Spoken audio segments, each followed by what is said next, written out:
Hello, hello, hello. Welcome back, welcome back, welcome back. Welcome back to some more Anno You Didn't in Anno 117. Let's make sure everything's working here. Hello, me. Make sure everything's working here. Hello, me. Hey, right back at you, buddy. All right. Let's get this going. Hey, Mauricio, how are you, my friend? More antiquity struggles with ham time. That's right. That's basically it. That's what we're doing here. It's been some time, huh? Because of the Thanksgiving break. It's been like we missed last week, so it's been 2 weeks since we got back to this run here, huh? So let's update ourselves on where we are. I know we have another island going here because we're getting something from this island. I think it's olives. What is it that we were getting? Yeah, I think it's olives. So we're getting olives. Now, one thing I would like to work on this episode is getting some trade going. You know? We need some friends, and that's certainly not the button I needed to hit. And I'm now hitting tons of random buttons. Okay. No. Let's go to our diplomacy here. So I think we have some good relations going. Let's take a look at them. Oh my god, it's been I feel like it's been like a million years here. It's been 2 weeks. Yeah, let's go to our diplomacy here. Not here about a goat, are you? Oh my god. I think we have good relations with her. What's our situation here? Yeah, see, we need a trade treaty. What's her problem here? So we're insignificant. Please. She's contract shy. No devotion to Minerva. Anything that serves the project. Yeah, will you? You won't buy anything from me, it seems like. Oh, we didn't want to get all the way out of there. And now, what about this guy? This guy says he's friendly with us, from what I remember. So he's more willing to do it. God, look at this. This whole, like, we're insignificant. Alright. Now, let's take a look at what we can trade with the Emperor. Oh. I thought he was on the map here. Okay, we need to explore the map a little bit more. What does she want? Oysters with caviar. Uncut marble, oats, and clay. So we can definitely get some of that. In fact, don't we have a ton of clay going on this map here?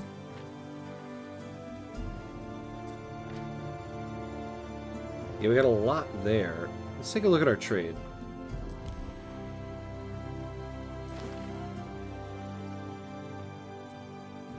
Okay, yeah. So we're doing clay already. That's fine. Good on us. Over here, she needs hand mirrors, pigs, and bird tongues in aspic. Okay. But no. I know she offers. Yeah. Pigs, though. How are we doing on pigs? Tell me we got some pigs.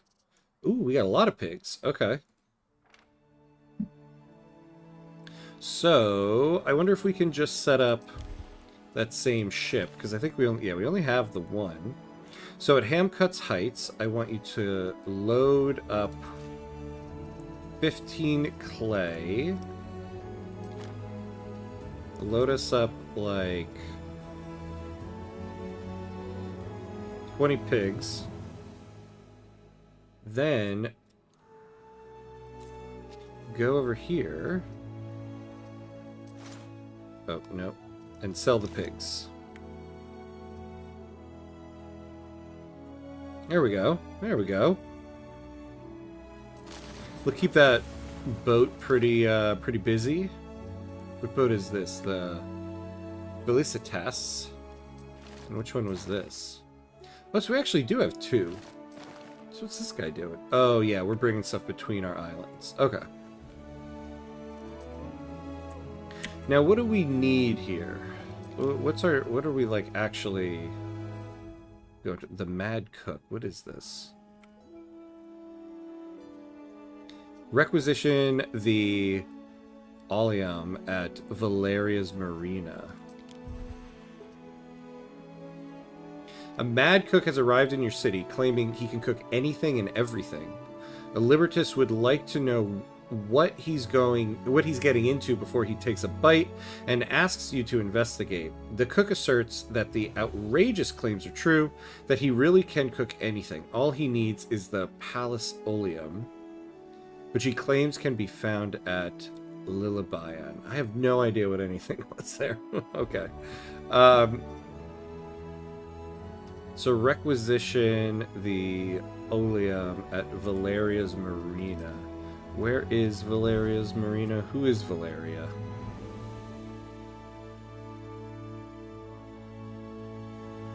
The island of Valeria. So that would be here,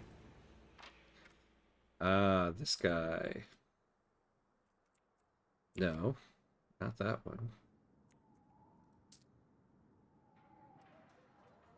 Okay.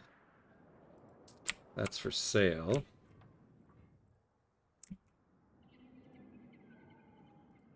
Well, one would think it's right there, right? Let's...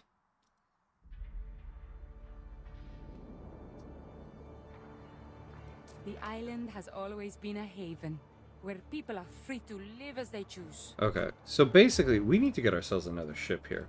Are we building one? What's our ship situation? Oh, we have a military ship. Where are you?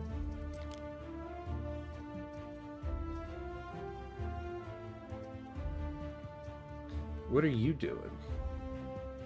Idle. Okay, so why don't you go over here?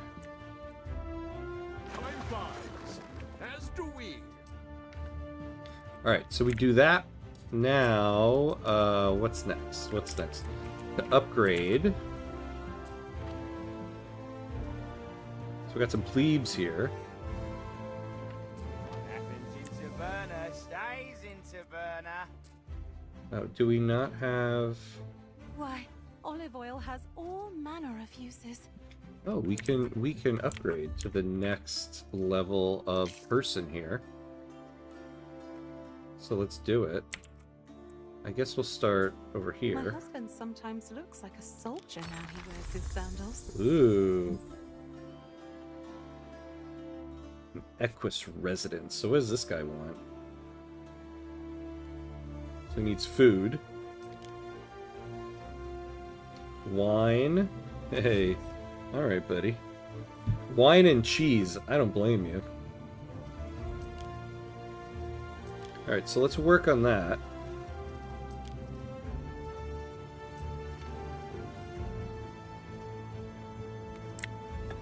The swift steeds for noble deeds. This guy's freestyling over here? Okay. You can now travel between different provinces and at great speed. Yeah. Thanks. Rome begs your ears, Governor. Emperor Gnaeus Firmius Calidus congratulates you.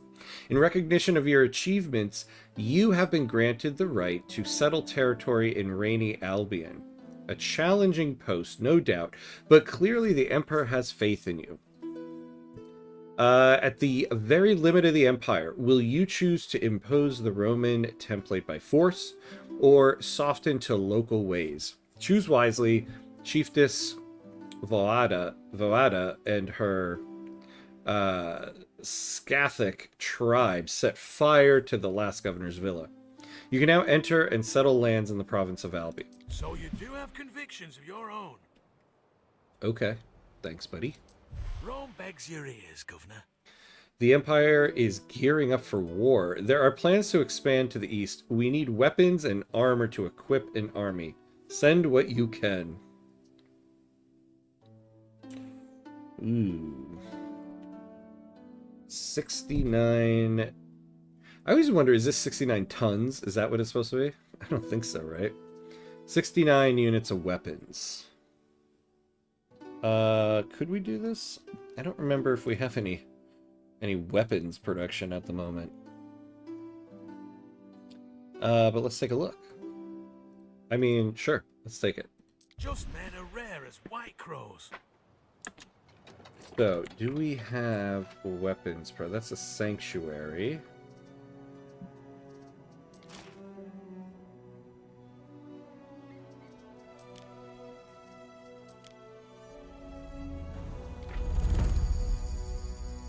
So, we can make wine. We can make cheese. Excellent. Make an aqueduct. Well, that's kind of cool. Ships, land troops. But what about the weapons?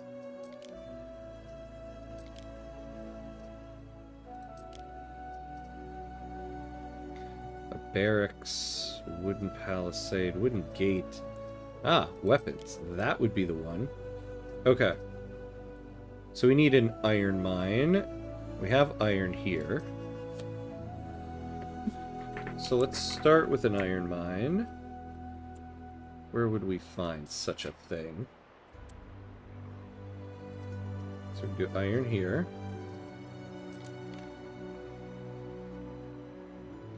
Alright, so we don't want to put any houses in the vicinity. Where could we build?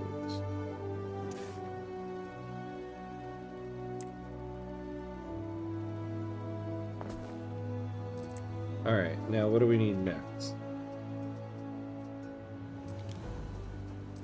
So we need iron, and then a furnace, charcoal burner,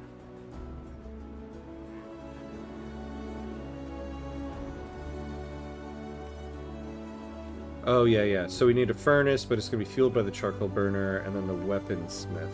Now, I think we have a furnace going, right? Let's take a look at our buildings.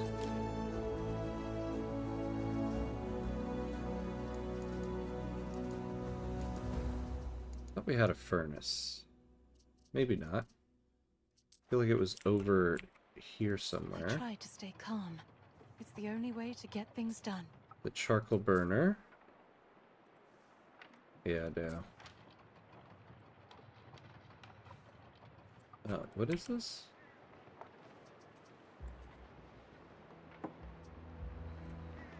Not enough cultivation. Oh, we gotta move you. Well, we're gonna build another one. So let's do that. So we need a furnace. Put it all over here. Well, actually, yeah, let's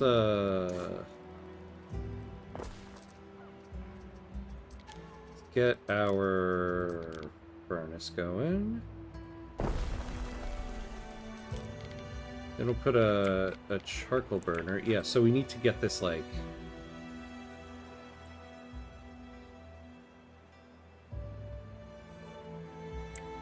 Yeah, we'll do it right here.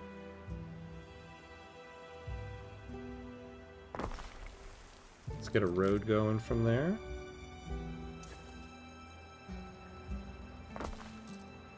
And then...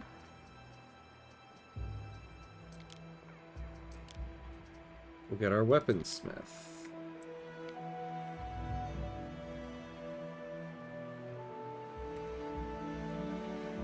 And so I guess we'll keep all this kind of like close to each other here.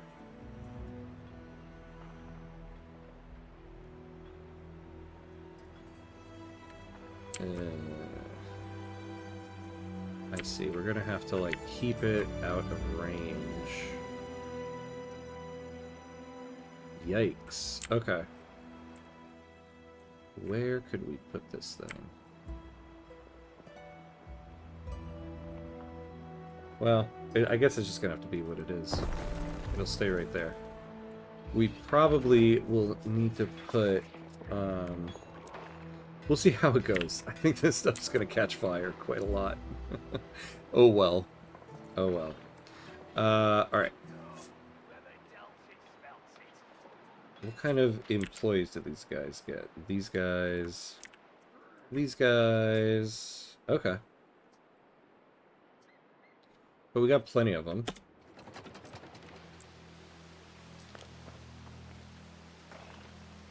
Now, we have a barracks, right? I thought we had one. Yeah.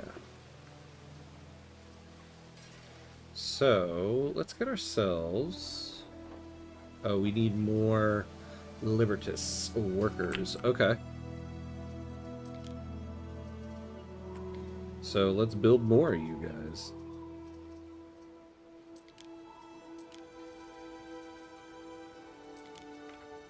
Where can we put more of you? Where can we stick you guys? Right, here we go.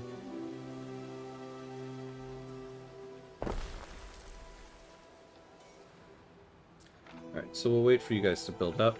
Now, in the meantime, let's get some wine. We need a vineyard. We don't have any fertility for that here. An apiary. And we need a meadow area. Then we can make wine. Do we have... So what do we need? A vineyard. Do we have that here? No.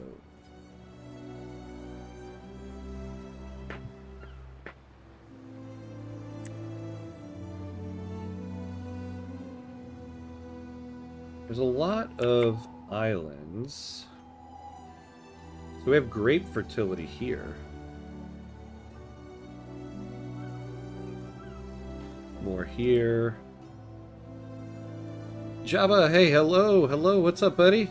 Good to see you, good to see you. Welcome in. How you doing today? We're just looking for grapes. Oh, look at this. So this island has this stuff, and this one is like not too far from us. It's just a hop, skip, and jump from our main island, and then also not too far from this island.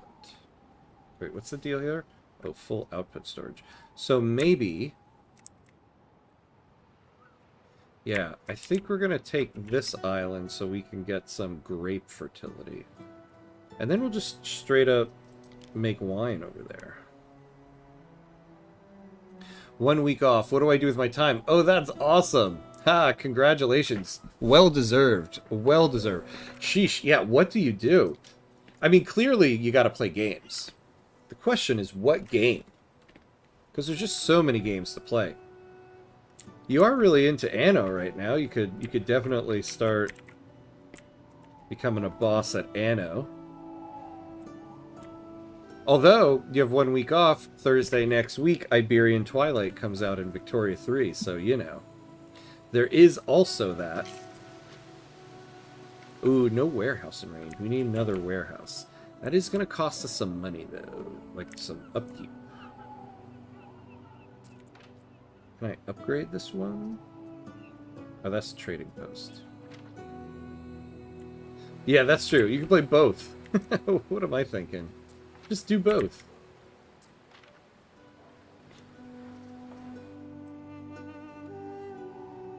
Let's see. Do we? I thought we had a warehouse. Oh, here we go.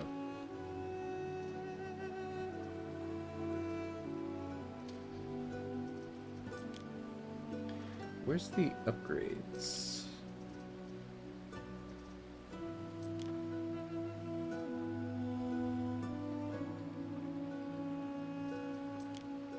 Oh, here we go.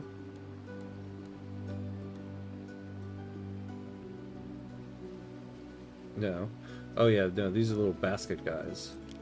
Oh, yeah, I guess the upgrades are in the tech tree. City status increase. A major imperial city. Alright, does that mean you guys are not gonna look at me like I'm insignificant anymore? Nope, she still thinks I'm insignificant. How dare you? How dare you? I'm not insignificant.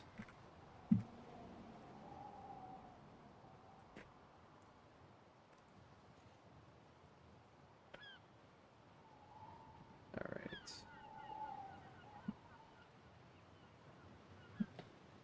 You enjoying your playthrough? Yeah!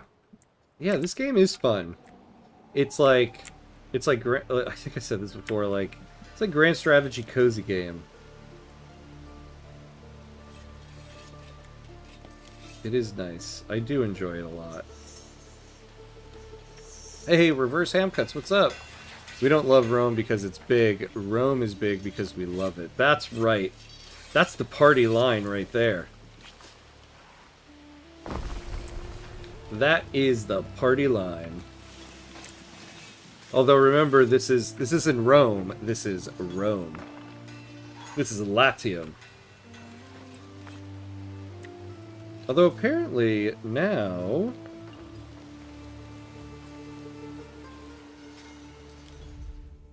yeah, we can go to Albion. Where is that? Albion, England. So what's the deal here? You Romans probably think this place is weird. All of that. But then if a Celt saw Latium, they'd probably feel the same. It's our home. It's ancient. Naturally, a Roman sees it running wild and wants to bring it to order. I didn't know we were going to enter a cutscene. Expect a bit of resistance there, mind. It's two different worlds, sort of bound by fate, but divided in belief. Anyway, Albion knows how all that's meant to me.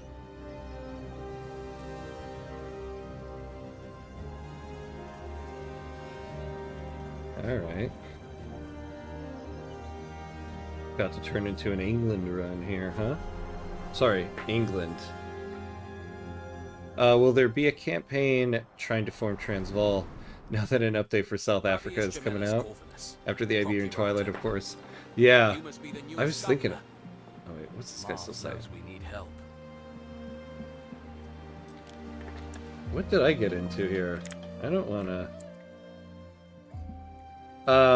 yeah, right? It's like, not just,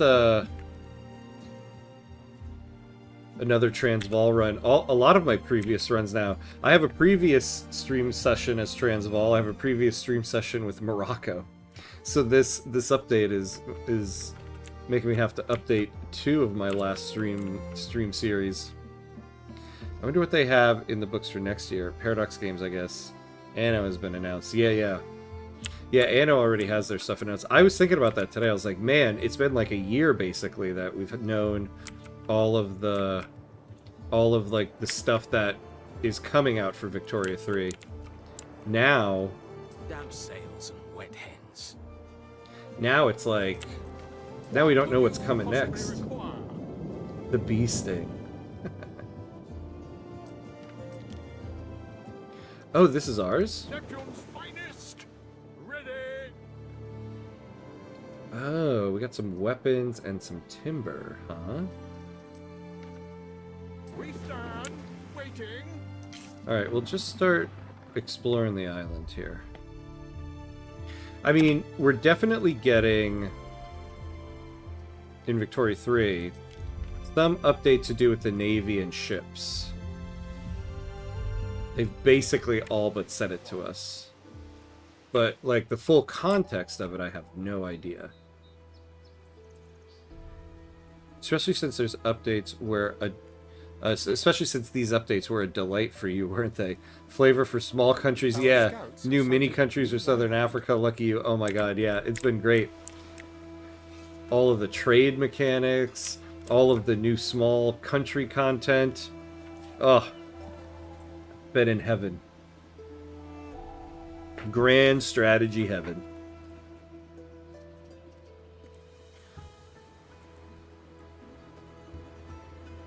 Oh yeah, wait. So we were sending a military ship. over here. Now, where's our military ship? Alright, so what is it that we, like, needed to do? Yeah. This sample can be free of charge. Alright, so what do I need to do for this? Deliver the Palace Oleum to your trading What post. could you possibly require? Alright, so you come back over here. Through the waves. When this guy comes back, we're going to send him over here to take that island. Maybe a resistance patch for colonization and military overhaul. Yeah, I think, honestly, I think what we're going to get is kind of similar to what this year's stuff was. The first update will be a major mechanics thing. So I think it'll be something to do with the Navy. And then I bet the first major flavor pack will be Great Britain. I think we're going to get a Great Britain one. Because, like, Navy and then Great Britain, it kind of ties in together. I feel like. Who knows?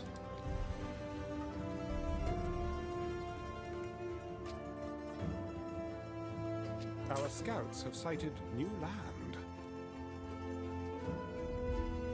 Alright, let's see what we got. Our scouts have sighted new land. Neptune's finest. Ready. So what do we got here? Barley, dye, flax, iron, and copper. I love that it's just rainy. Dye, saltwort, flax, tin, and granite.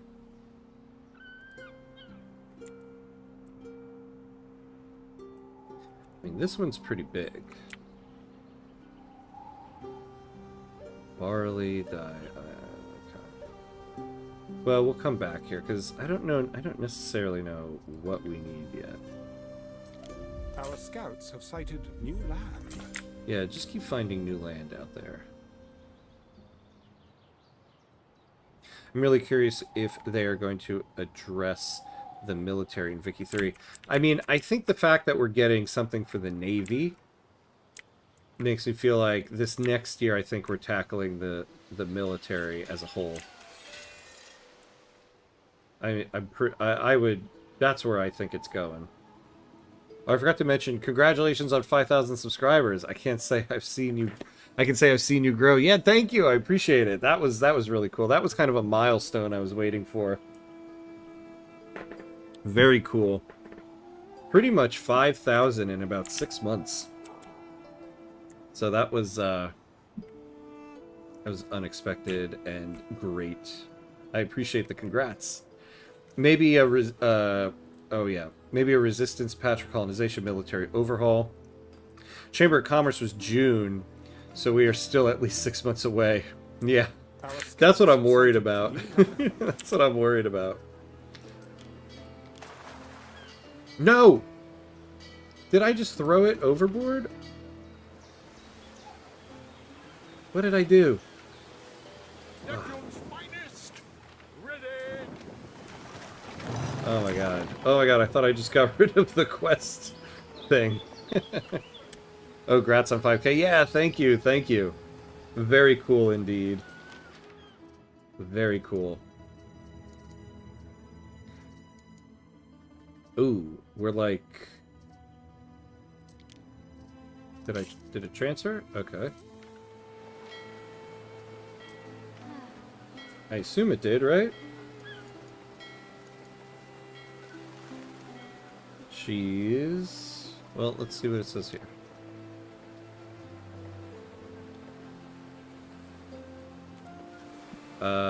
Didn't I just... Waiting.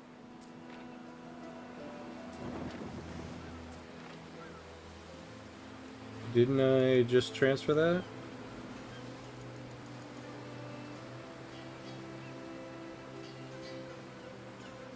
Yeah, we got a lot of stuff here.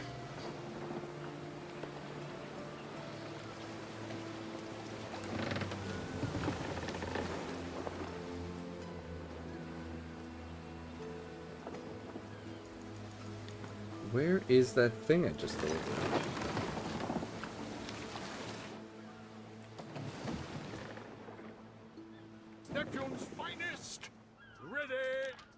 I just transferred it.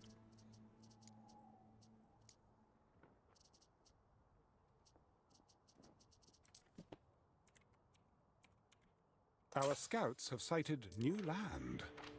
I do not understand what just happened here. I had...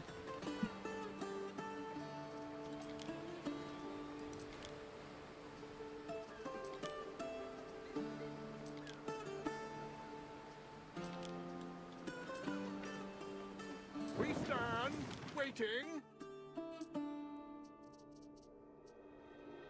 Am I going crazy?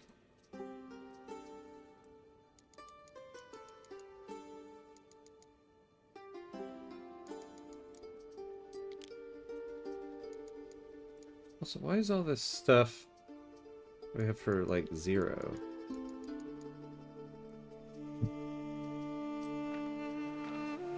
Okay, what is happening here? I thought I just did that. Mr. Beast, we're on our way. Yeah, right? Oh, God. No, thank you. I don't quite need, that guy's life seems like a headache. Hey, Super Frank, what's up? How are you, my friend?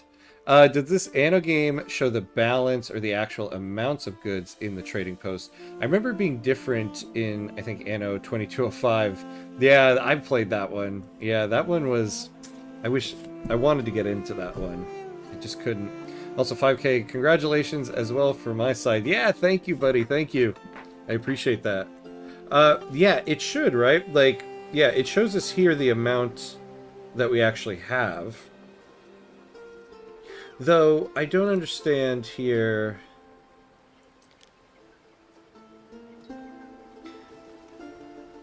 I just delivered this guy his stuff.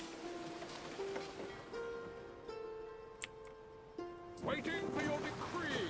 It's not like in the ocean again, is it? Perhaps this way we shall remain on good terms.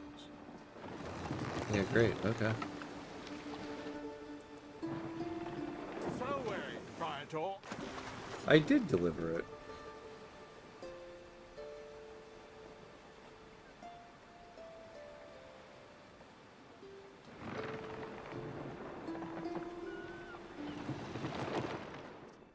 Yeah, like...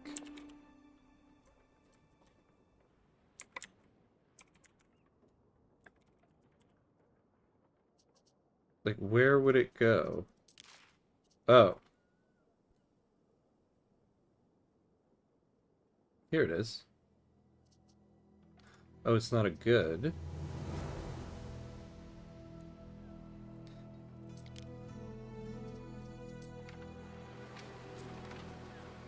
Oh.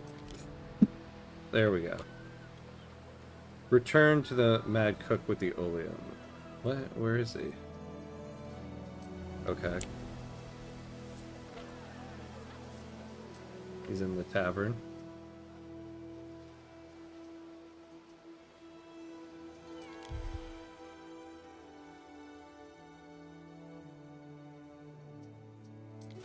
What do we do, Gov?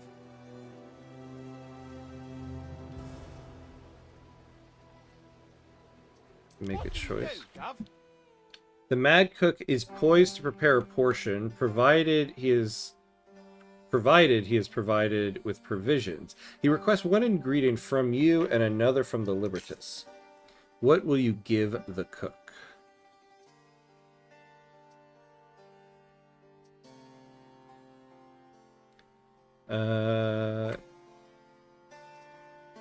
Yeah, let's give him some coins. Along with your ingredient, the Libertus hands over one of his own, a sandal, hopefully a clean one. The Mad Cook disappears into the tavern's back rooms, ingredients in hand. Once he's done, it'll be time to test the taste. Will you join the Libertus in this culinary journey, or will your palate remain soulless? Sample the soul. I played 2205 once until I owned every other company, but I could not get back into it afterwards. Yeah, I really wanted... It was after I finished Ixion, and I was just really looking for, like, a game of, like, space station set up, and it just didn't get that itch. The cook serves you his dish, the Stolia et Oleum Magantian style, with gubernatorial topping. Beneath the shimmering golden oil, it is still unmistakably a sandal. But how does it taste? You take a bite. The rich, grassy oil hits your palate first. But the sandal, oh, the sandal, it has been transformed miraculously into a buttery, luscious morsel. For a moment, you feel like a contented ox grazing on the verdant plains of Albion. The image passes, but the taste lingers. A fruity, peppery imprint upon your very soul. Incredible. The cook surely deserves an apt reward for this Ambrosian delight. So we can hire him. If the cook prays and a position at your villa.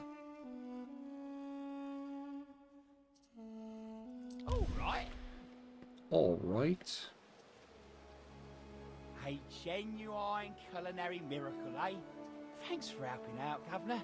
I'll be All right, thinking about so- that for half a century. Happiness from the tavern is supplied. Health from the tavern and knowledge from the tavern. Oh, okay. So let's employ him in the tavern then. How do we do that? Yeah, these are the area effects.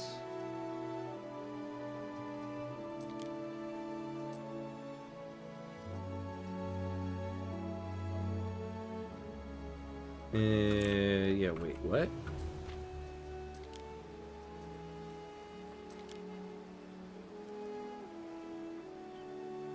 So he's a specialist. Happiness from tavern if supplied. What does that mean? I don't get what that means.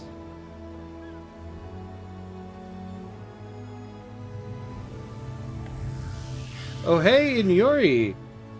Hello, hello! Resubscribe. Thank you, my friend. Oh, that's awesome.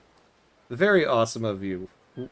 Welcome back, welcome back. Good to see you, as always. Waiting for your decree. Man, World Cup Curacao got in the same pool as Germany. They are so done for, yeah. Yup. The U.S. did okay. I think even Algeria did kind of okay. Both the U.S. and Algeria. Kind of depends on whoever wins the European wild card and gets into those pots. Boys to prepare a portion provided he is provided. Yeah, how many words starting with P can you fit into a single sentence? Yeah. So true. They are so cooked.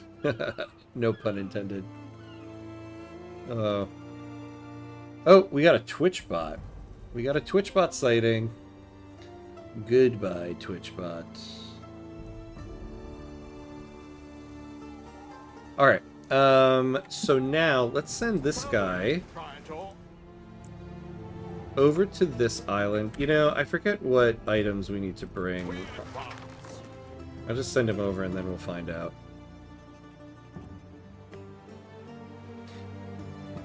If the tavern supplies the need, oh, they get +1 happiness. Oh, I see. Oh, I see. If the tavern is supplied.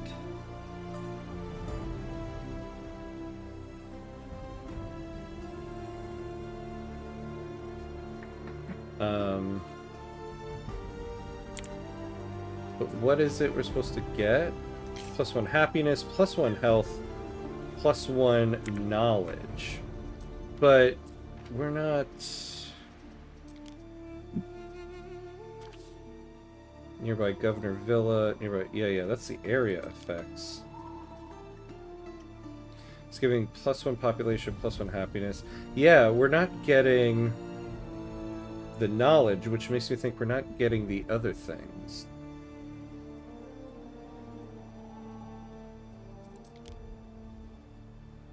Public services need a road connection to function. Each resident tier needs to be in range of certain public services in order to upgrade to the next resident tier. All resident tiers benefit from local area effects.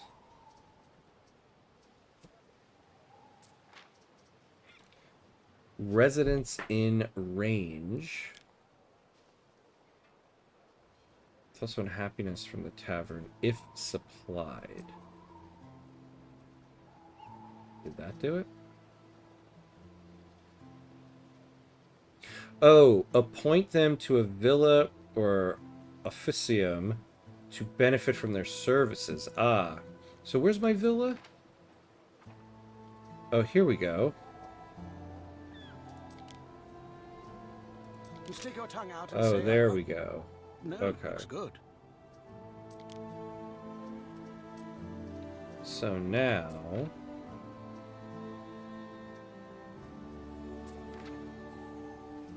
build officia on your island to accommodate specialists outside of the villa. Oops, didn't want to do that.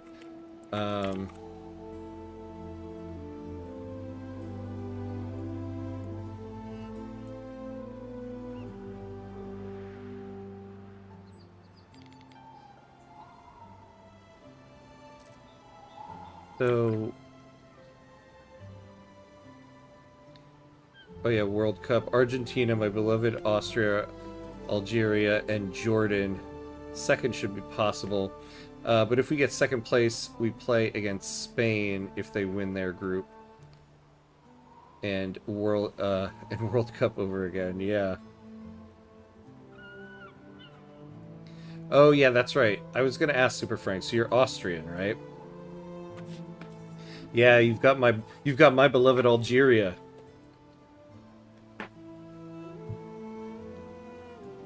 Yeah.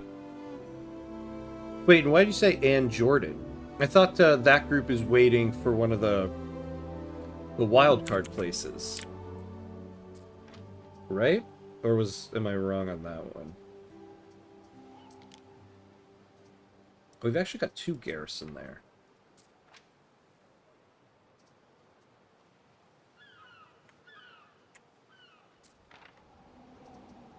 Alright, well, whatever. Alright, do we have... how much weapons do we have here? There's supposed to be... hopefully we're like... oh, well, you know what? I don't think we actually... oh no, we built the weaponsmith.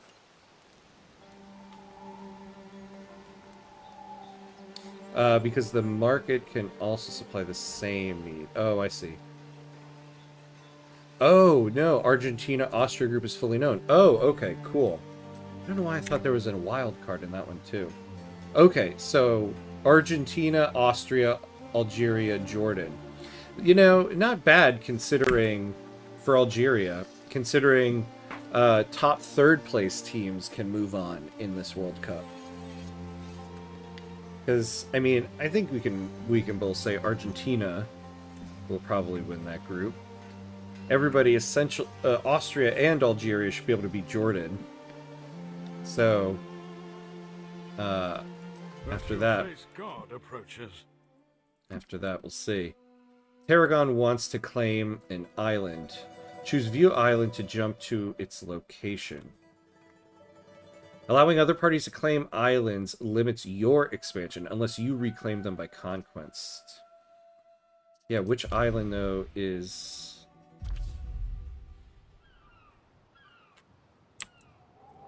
so he wants to claim this island? Small bird population. What does this island have?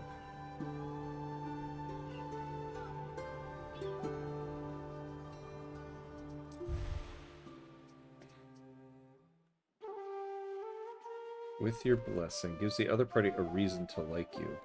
Alright. I'd like to get a trade treaty with them. It should be Austria versus Algeria for second place in the group, assuming Jordan loses everything and Argentina wins everything. Yeah, that's kind of what I was thinking. But I think the good thing, though, is that depending on the results, third place teams can move on too. So there's a chance everybody moves on. Time flies, as do we. But that should be fun. And then, let me double check. I texted my brother about it earlier, who the U.S. has. But I already kind of forget.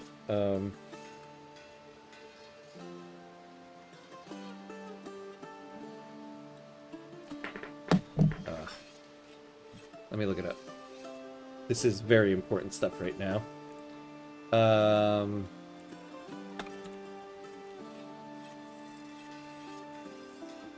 Our scouts have sighted new land. Really?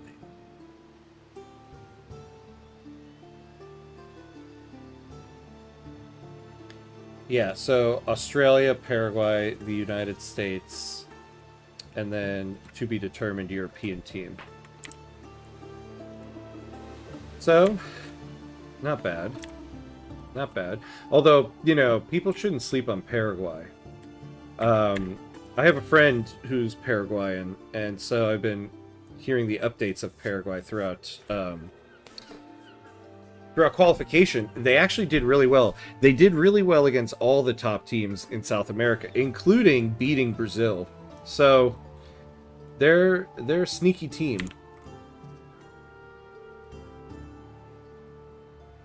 I can't get over how pretty this game looks. Doesn't it? Doesn't it? And to be honest with you, now that we're in Albion, I feel like Albion looks really good.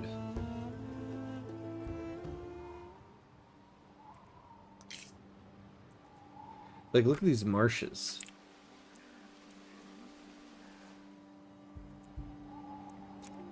Honestly, I wish now Anno 1800 looked this good. Because I'm really liking this game, but I just kind of like the time period of 1800 more. Alright, build a trading post. Let's take this island.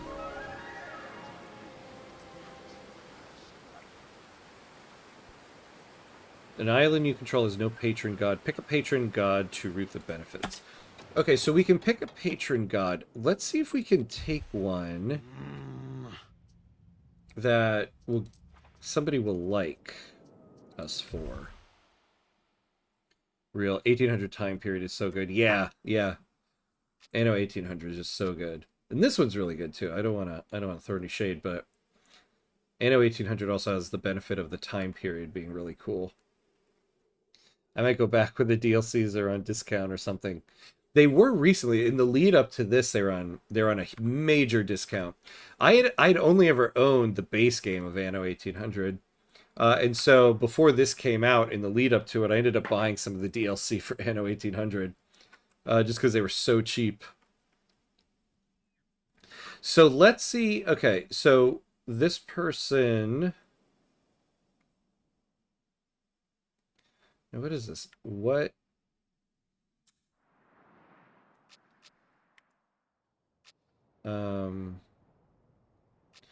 Wait, why isn't it telling no trade rights? Yeah, I want to know what they want. They don't say. Okay. So, well, this guy supposedly likes us more now. So we get 15 if we had a devotion to Ceres. And what about the other person? To Minerva. But it looks like we have much more of a chance to get some trade rights. Oh, whoops. Why did that happen? So maybe we'll try to get a patron saint of Ceres.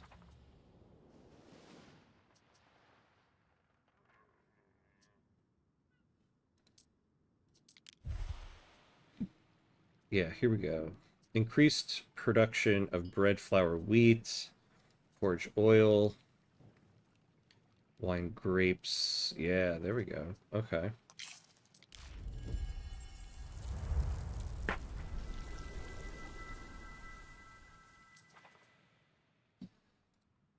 What island has no patron god?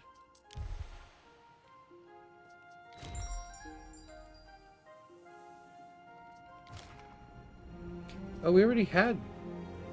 Oh, we already had Ceres. Oh, we don't have a devotion.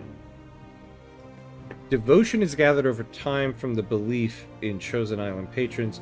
Changing your patron will reset devotion to 0. Wait, so how do we gain devotion?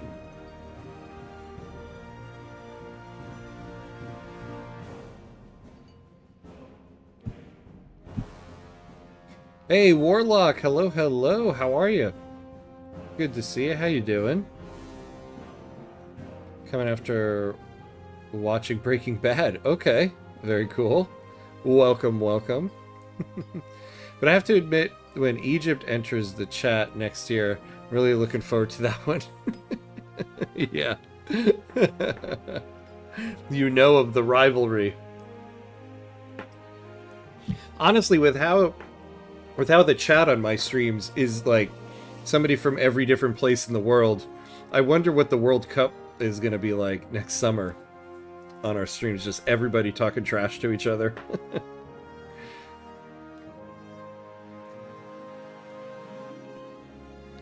So it's gained over time. Oh, I see. So we have some devotion here.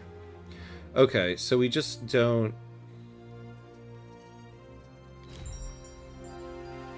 Okay, so I guess we just gain it over time. An island you control. What is it talking about? All my islands have a patron.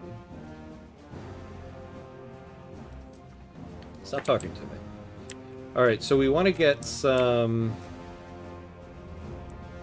wine going here. I want to get some wine, though.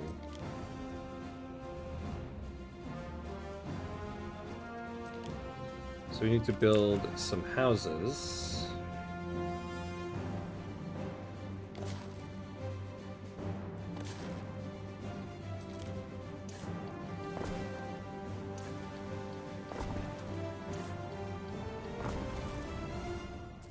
Wait, what's this?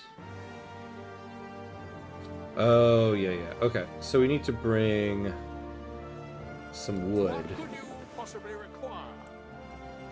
Although, you know, we're at the max of stuff here. Yeah. So go over here, take some of their stuff. Because that 0 to 7 to that 7-0 Germany will never be forgotten. Oh my god, yeah. Yeah, I guess so, exactly, yeah. Now, we're probably all going to be civil unless Brazil loses 8-0 or something, because that's, yeah, 7-0 Germany will never be forgotten. Oh my god, do you know what's funny is, I was trying to find a clip for like a gag in one of the videos I was making, and all I was searching for was people crying at a sporting event. And the only result was that Brazil-Germany game. It's just like the top hit when you're looking for just Googling people crying at a sporting event. Which World Cup are you talking about, though? Oh, the only one. Soccer. Or football, as some will say.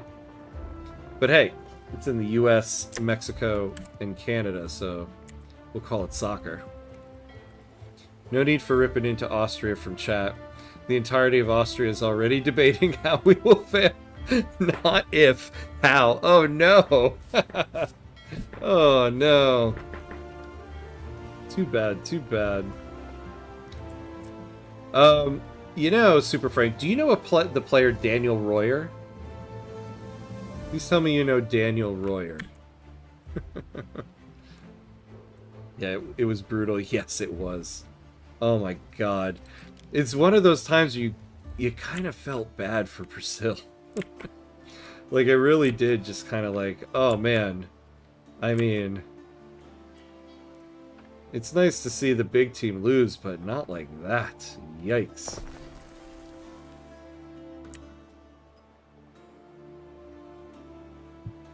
So yeah, Daniel Royer was an Austrian who played for the New York Red Bulls, and I loved him. He was great. I think he had gotten a couple games for the national team. He wasn't a regular, but oh, he was so good. Yeah, Daniel Royer, left wing, played for the national team. Yep, Austria, Vienna, New York Red Bulls, and I think in Denmark. Yeah, I think he went to Denmark after the Red Bulls. Oh man, I loved that guy. He was so good. He was so good. He had some good years for us here in New York. They always were a superpower in the football sphere. To get schooled like that, I mean, I know. It was just... that was crazy. That was one of the craziest results I think I've ever seen. I think for me... Once and future king of Breton. Come to swear, fealty stranger. I think when I saw David Luiz crying like that, I think that really, for me, was like, oh man, this feels bad. Alright, so let's bring that ship back over here.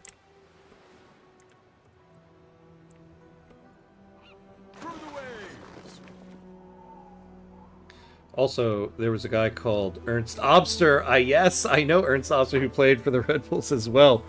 Yeah, I don't know what your opinion of him was, but he was kind of a dud for us. Red Bull is known for sending their players that didn't quite make it in Salzburg to us. Daniel Royer definitely wasn't that, but Ernst Obster didn't quite make his mark here. But boy, did Daniel Royer.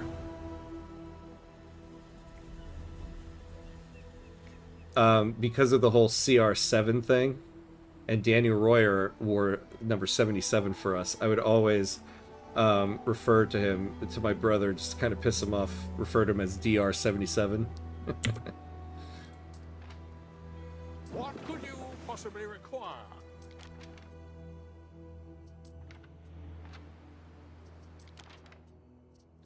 What is this? No. Oh, yeah. You know, this messes me up where it shows everything. Alright. Oh, alright. We're at the hour mark. Alright, so we're going to take a quick 90-second break so nobody has to watch ads during gameplay, and then we'll be right back. So, 90 seconds, and then we'll be right back.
All right, and we're back. Yeah, Obster never did anything of value in Austria as well, but I remember his name because I turned him into the best midfielder in the world in, I think, FIFA 08. Oh, Ernst Obster. At least you got something out of him in FIFA. Yeah, quite a dud for us. But, you know, such is life. They can't all be bangers.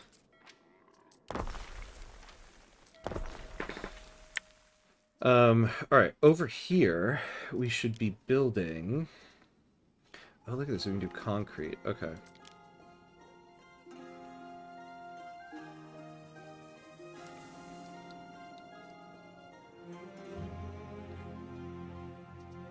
So let's build a road going out this way.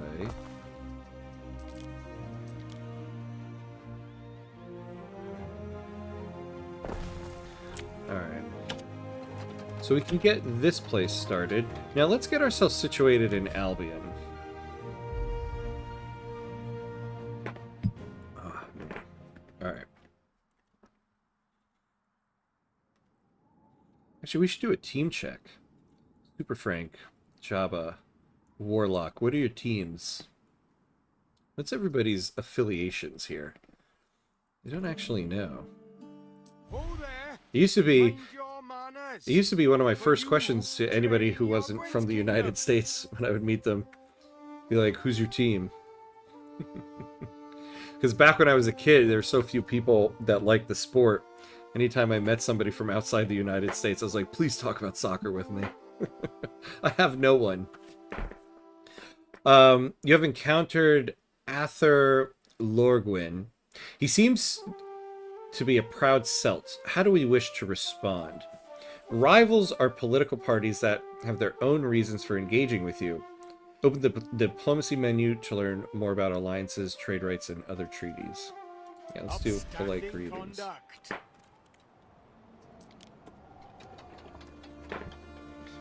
No, club teams. Club teams. I assume in World Cup everybody's rooting for their country.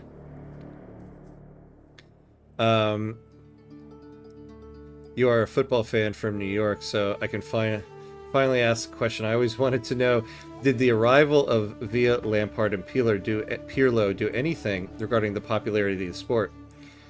No, because the team they played for is an absolute garbage. So I'm a fan of the New York Red Bulls, and they played for NYCFC, New York City FC, Manchester City's C team. So no. I mean, I think that Villa, Lampard, and Pirlo did something for the club NYCFC, but the sport was already pretty big here by the time they got here. And they also didn't do much. Now David Villa actually invested his time and everything here. So he made a bit of a mark, but regarding the popularity of the sport, they didn't really increase the popularity of the sport. They increased the popularity of that brand new club, NYCFC. Yeah, C team is generous. Well, you see, for the New York Red Bulls, we have a chant where we go, wait, how does it begin?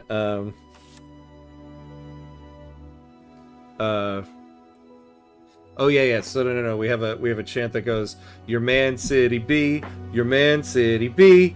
Wait, no, that's Melbourne. Your Man City C. Because Citigroup also owns the team in Melbourne, and they own that team first. Oof, that's rough. You sound so lonely. Yeah. When I was in high school and it came to soccer, I was lonely in that regard. Honestly, I only watch World Cup and Euro Cup. Oh, okay. Fair.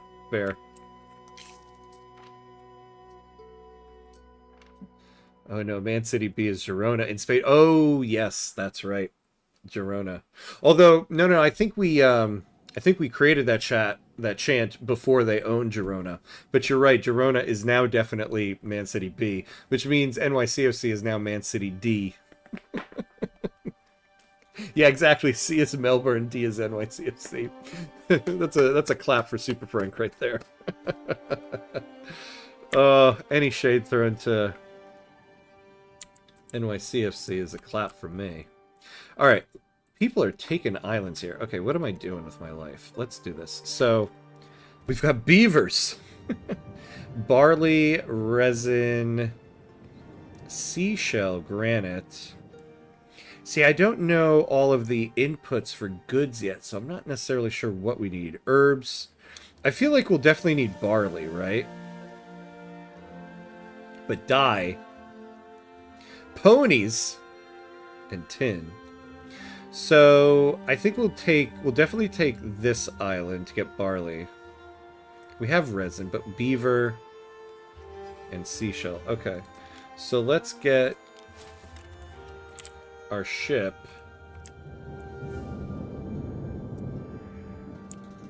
over to this island. Here we go. So come over here.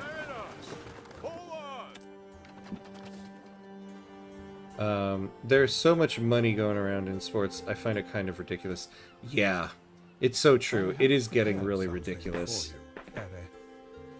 You can upgrade residences to follow the Roman cultural template, or instead allow local culture to develop. Oh, this is interesting. Each culture has its own unique needs. You can mix different cultures in your city or focus entirely on the one you prefer. Different characters might react to you differently depending on how much you Romanize a province. Oh, wow. Okay. Yeah, the amount of money. It does kind of like negatively affect the game in quite a way. I always find it funny that, like, whenever I try to describe the sport to people here in America, I always find it funny that generally in Europe, people enjoy a level of, like, socialism. And here in the US, we're like, oh my god, that's absolute evil. And in Europe, you know, I feel like people think about, like, the absolute capitalism of the United States is not a good thing. But then when it comes to sports, in the United States, American sports leagues employ quite a bit of socialist practices. And in Europe, football is just total capitalism. Just total capitalism. The richest teams always stay rich. But in the United States, it's like, if you finish dead last season, you get the best new young players next season. And there's profit sharing and stuff like that. So it's like, in the US, we're so anti-socialism, except when it comes to sports. And in Europe, we're so pro-socialism, except when it comes to sports. I have to admit, I had a soft spot for NYCFC because my favorite player of all time played for them. Hence my username. Oh, Frank Lam. Oh, Super Frank. Now it all makes sense. And 26 was John Terry's squad number at Chelsea. And YouTube added the 84 for some reason. You are in good company. I don't know if I've ever mentioned I'm a Chelsea fan. And, yeah, I absolutely love John Terry. Even despite the fact that he seems to be an awful human being. He's just a great defender, and I loved watching him play. So I'm right there with you on that one. May I remind you of a certain Some buildings topic? can only be built in the marshes. Marshes are limited in space. A few buildings, like the warehouse, can be built on solid ground or in the marshes. Wooden roads can only connect to marsh buildings at specific points. The orientation of the buildings is important. Oh, okay. Alright, so let's get... Okay, so they need a public service here.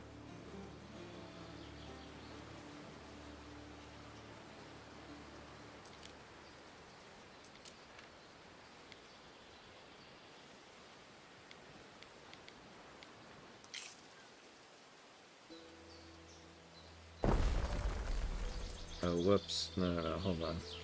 I want to turn it around.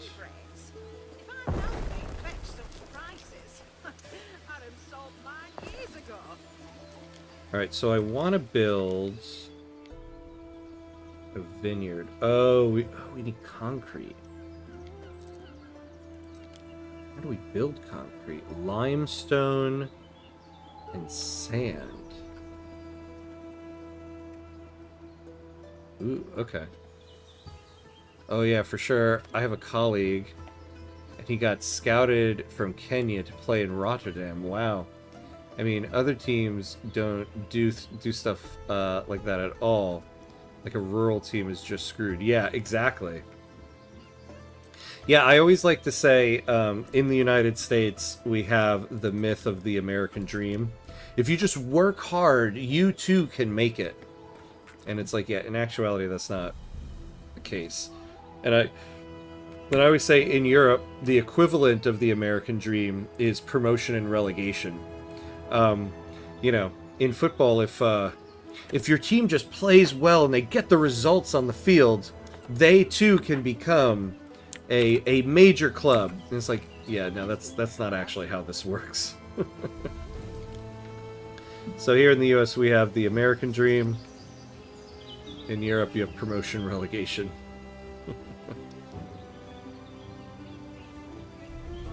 Alright, so we'll put this guy here.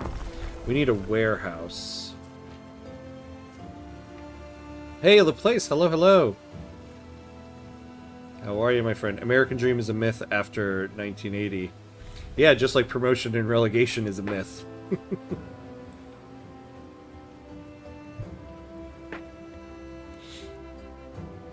Alright, let's go back to the main island here. See where we're at with our weapons.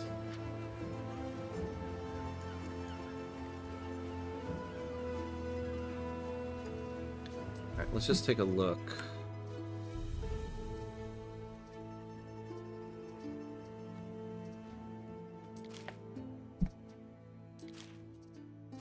Surely it wouldn't be listed as consumer goods.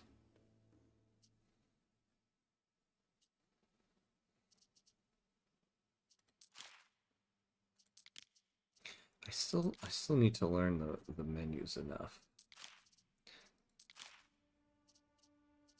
Oh, for pooping sakes here.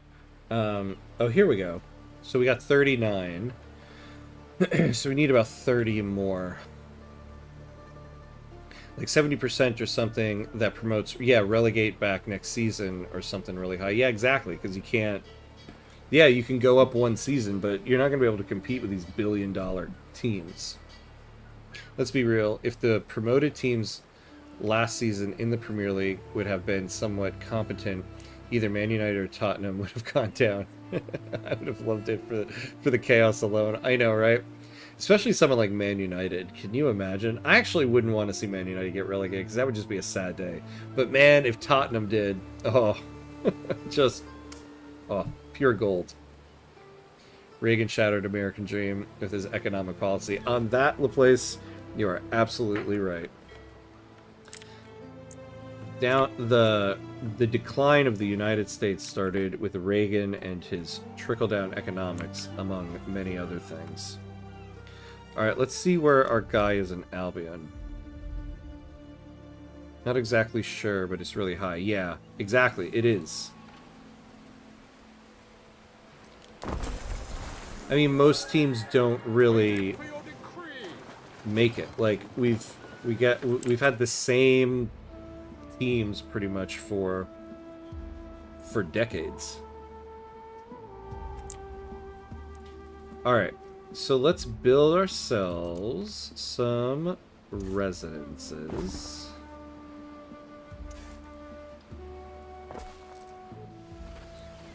Oh, little sheepies went away.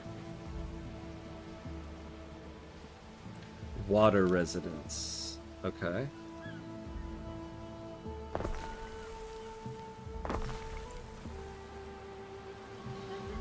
I don't know why I did all that.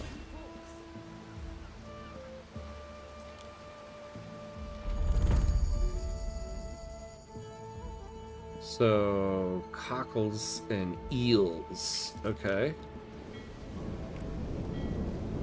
A cockle picker.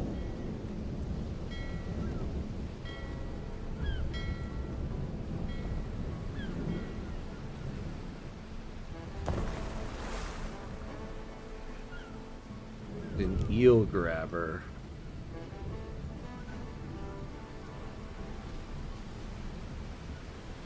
Oh, requires marshland. Okay. So we need to put them on the marshes here. So let's just get our road. This will be like Main Street right here.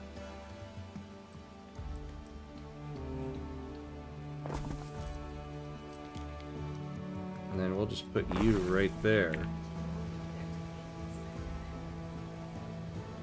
On the other note, I just debate with my mom about the recent Sumatra flooding disaster, how this all can be prevented if someone listened to a scientist. Yeah, like we're living in the time period where scientists are the people disbelieved. I agree with you there. The scientists don't make stock line go up yet, so they must be wrong. This is why I hate populist politician, bunch of incompetent fool. Want all the money and wealth, but not responsibility and working for the people. So true. Or in institutions is kind of crazy. Yeah, like, how on earth... What could you possibly require? How on earth did we get to a point where we don't trust scientists, but we will trust just some random dude on the internet who's like, here's what you need to do. That I just do not understand.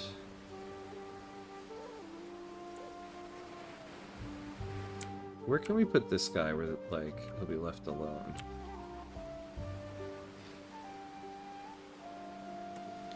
Well, I guess we'll start right there.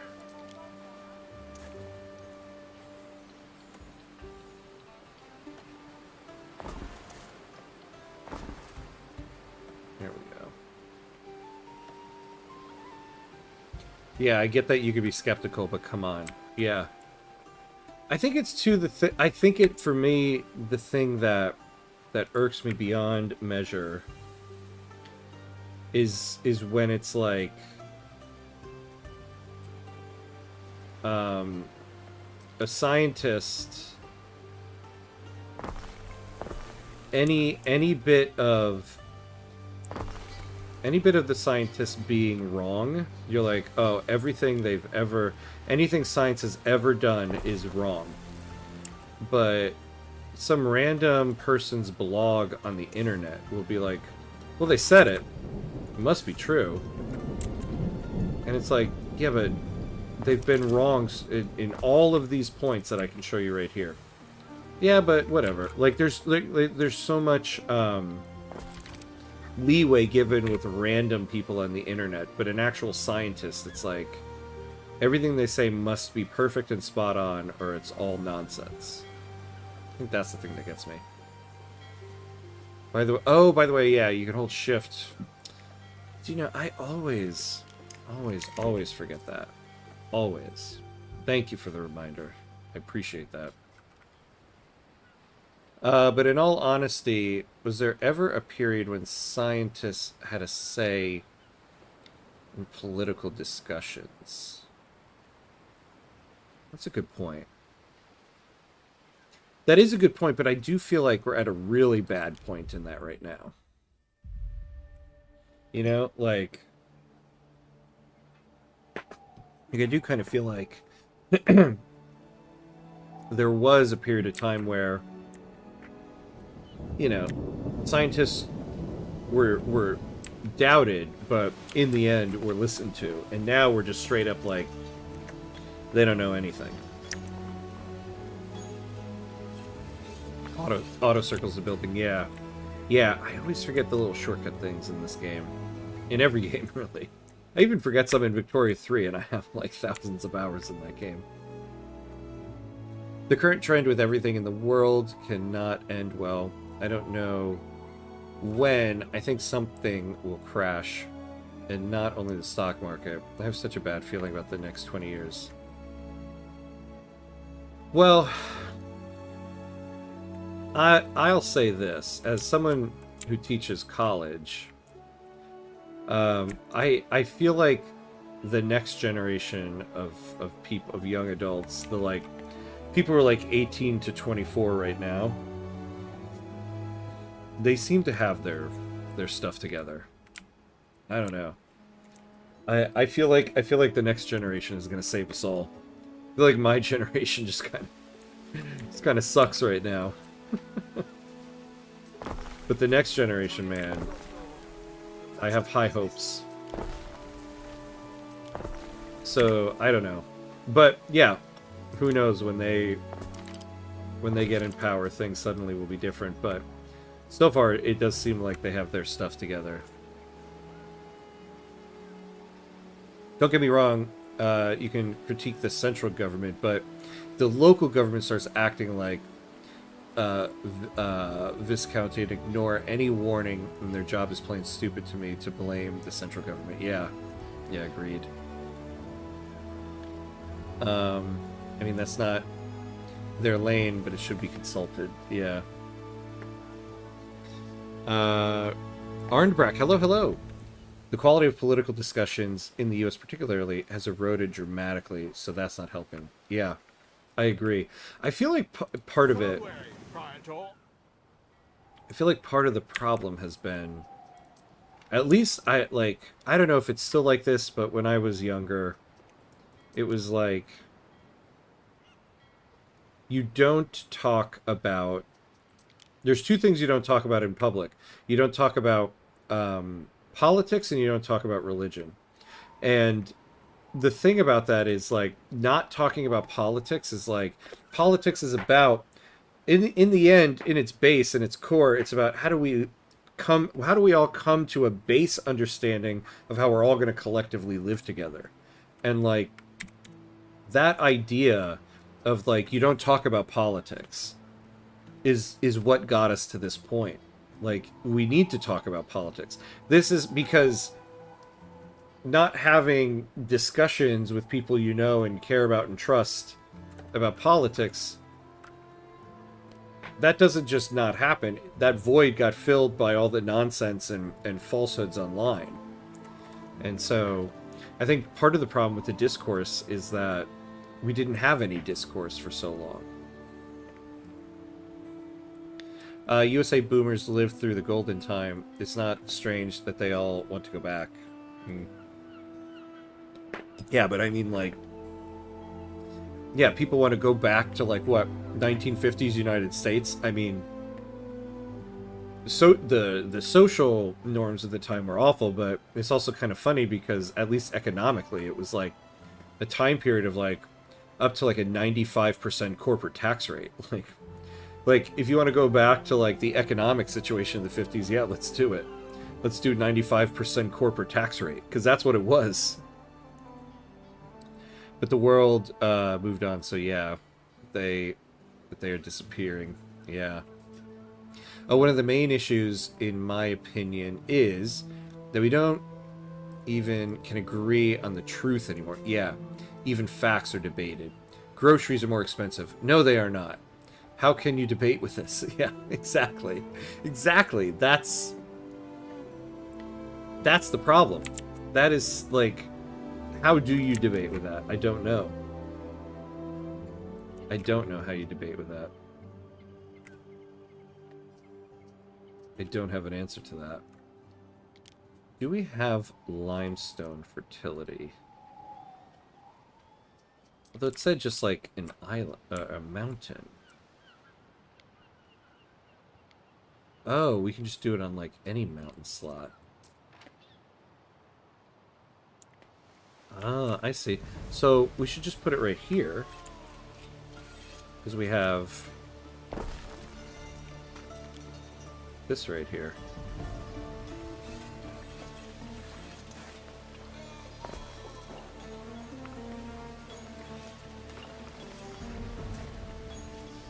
Also, I see today people complain about the government, but don't understand the detail and the nuance, and always compared to neighbors in different situations, critics should be constructive. Yeah. Yeah, like at least I know in the United States here, the amount that people don't understand about how our government works and complain about things. It's like people sometimes talk about wanting a political revolution. It's like they don't even know who their local representatives are. It's like, no, we don't need a political revolution. We just need you to pay attention more.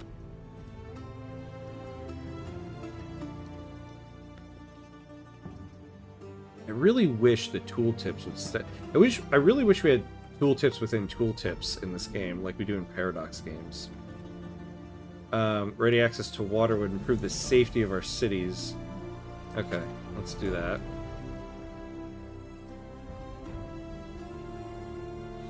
Replanting.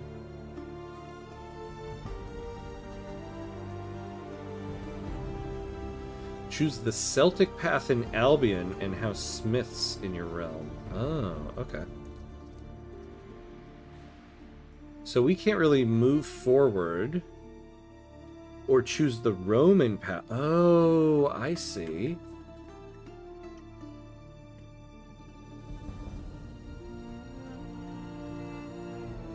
Oh, we're gonna have to make a choice, huh?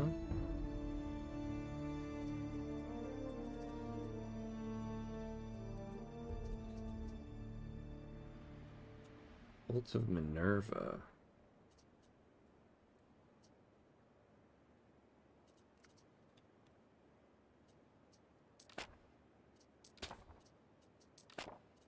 Alright, let's just do that for now.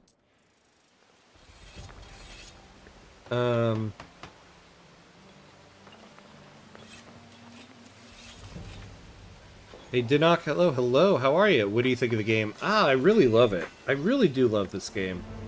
So it's good in the sense that, like, it's definitely a classic Anno game. It's got all the Anno mechanics and stuff. But it's got, like, a lot of new mechanics that make it really interesting. And the game looks beautiful. But there's a lot of new stuff in it here, which makes it very interesting. So definitely good. I highly recommend it. In your city. Uh-oh.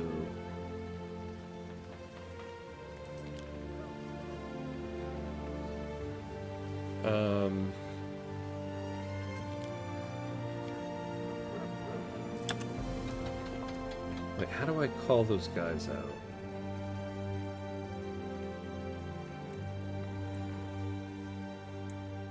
Where's our fire people? Oh, here we go. Are they doing what they need to do? Oh, they're doing it. Okay.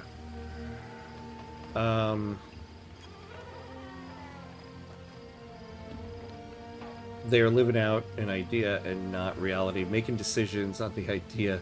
Everything was better. Yeah, so if we turn the clock, go back to church, never mind science, everything will go back. $30 of oil a barrel, yeah.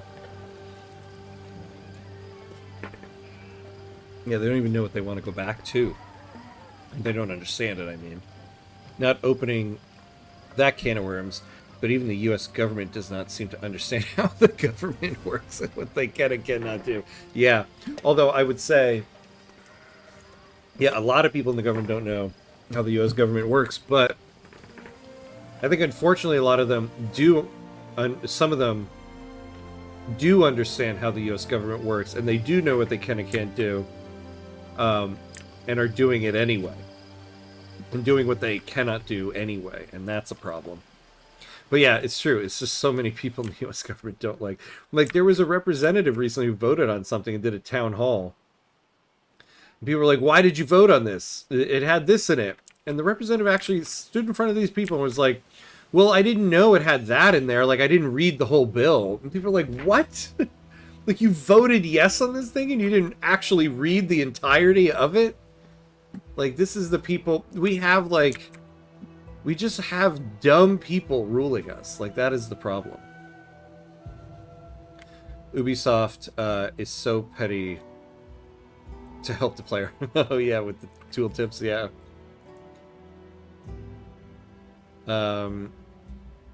Also, I don't know how to write government, it seems. Yeah, I know. Me too.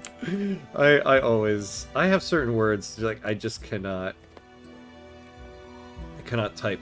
Oh my god, like Victoria 3 has made me realize I do not know how to type or how to spell bureaucracy. I just don't. I'm not even going to pretend I do. I just don't. Oh, I always type it wrong. I always type it wrong. But at least I know I don't know how to type it or how to spell it. And I will freely admit it. Alright, so we need more of these guys here.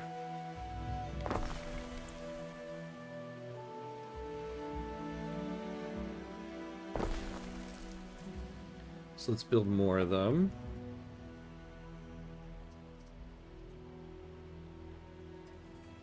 That's what happens when you pick populist leader and not competence. See a long-term effect and benefit, yeah.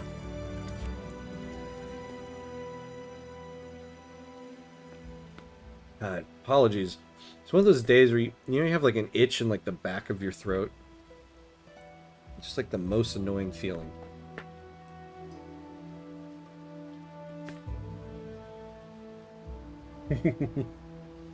Yep, bureaucracy. Wednesday.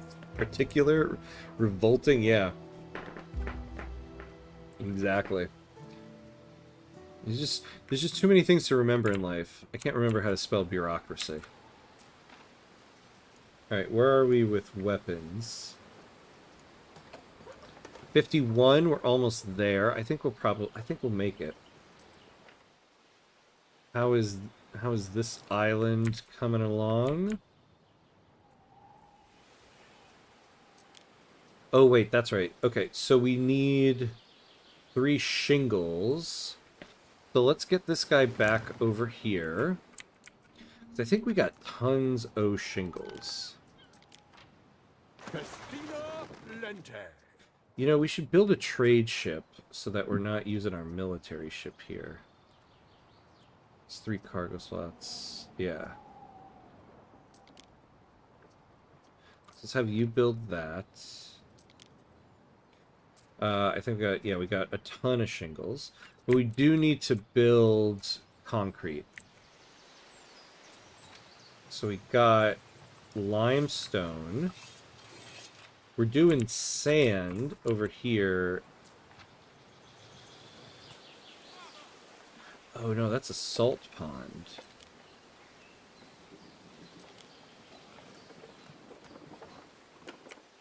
Yeah. I swear I thought we had one. We got that, the fishing.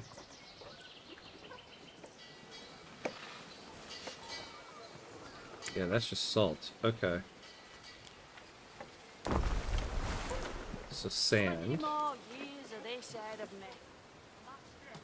And then a concrete mixer. And we need...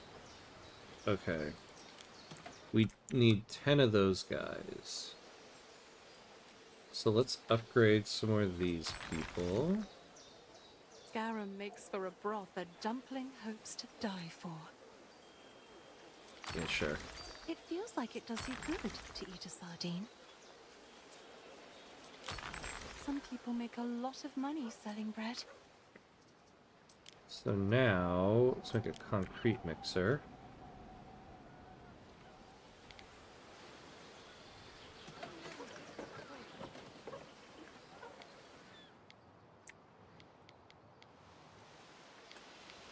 Yeah, let's just keep them over here.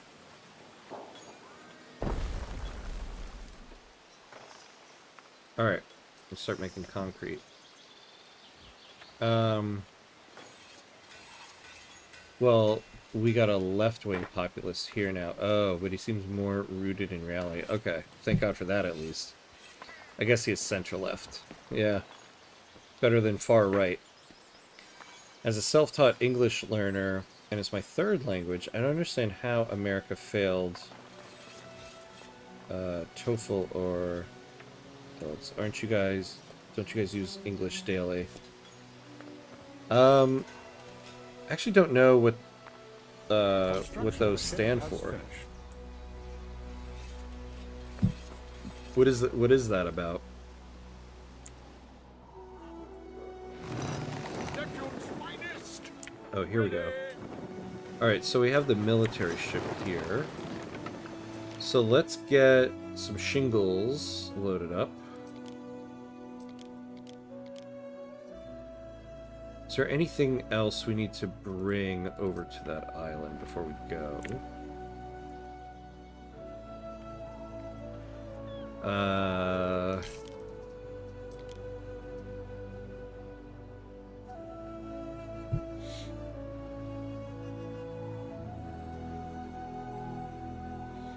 we're gonna need a lot of that stuff. Okay. No. But let's see what the people need. Sardine and I, we're both very small fish.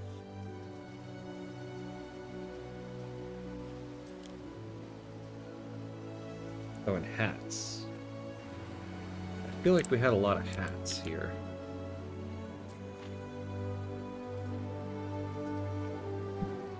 Yeah. Waiting for your decree. We'll give them some hats.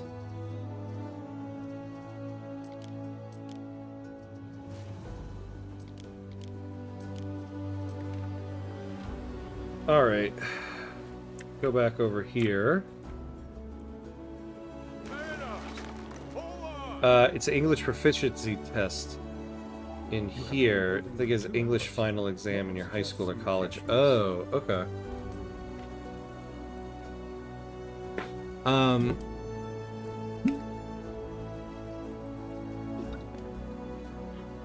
Yeah, I mean, we have, like, final proficiency tests in high school here. It's not really geared entirely toward English, though. So I don't really know if we failed it or not. I don't know if we take it.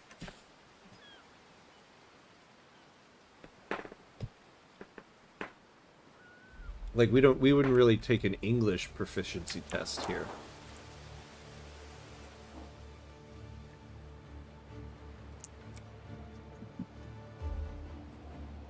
Right. So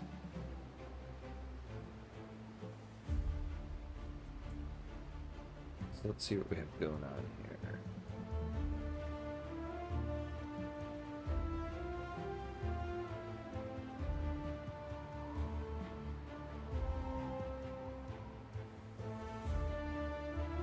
You know, let's go check on our Albion territory here. I haven't looked at them in a little bit. There's good Right. eating on cockles, and not just for crabs. Reed shoes. Oh, they need tunics here.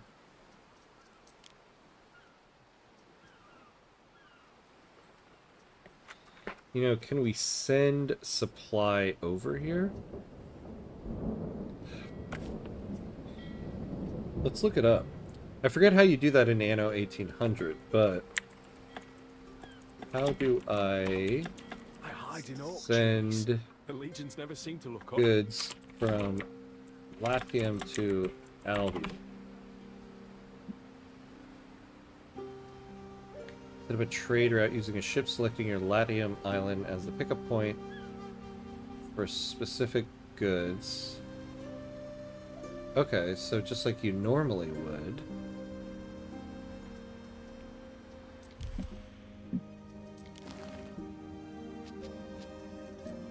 Well, let's take a look, because I feel like we have a lot of tunics in Latium.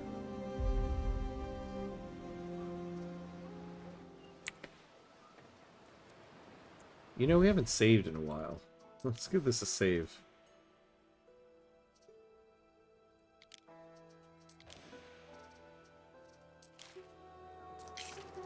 Right, so let's take a look. Oh, we have 30.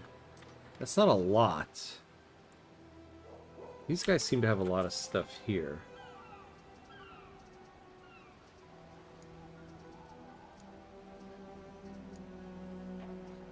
Yeah, they got like 75 here.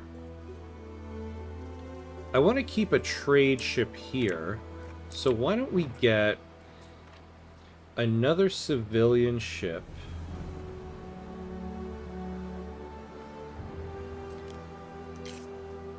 And we'll use you. Right on. You take, like... Oh, no, you go over to this island. I don't know if we need to keep a regular supply, though.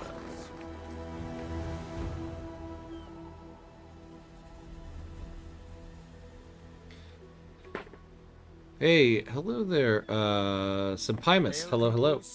Proficiency test is a C1 English language test where you pay $200. It's a private institution for a certification that is practically useless. Wait, what, here in the United States?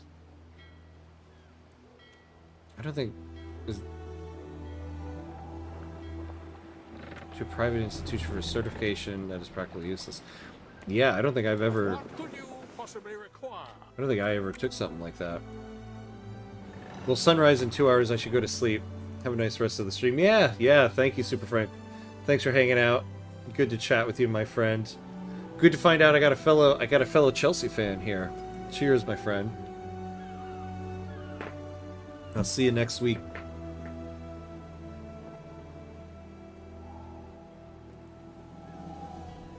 Oh, in the rest of the world. Okay. Hello. Popped in my rec after I watched a couple of your Vicky 3 tutorials. Oh, awesome. Thank you. Thank you. Oh, I'm glad. Thank you for watching the Vicky 3 tutorials, and welcome to the live stream. Good to have you.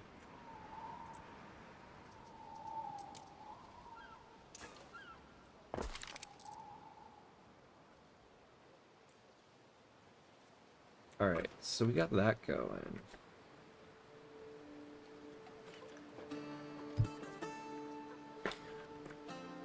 So we got like 3 concrete.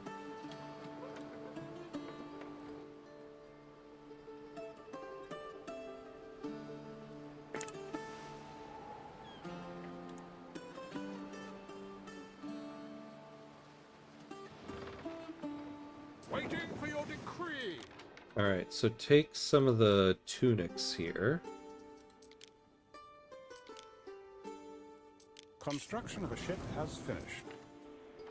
Now, before I send this guy over there, because I imagine it'll take some time, is there anything else to send over to these guys? A public service.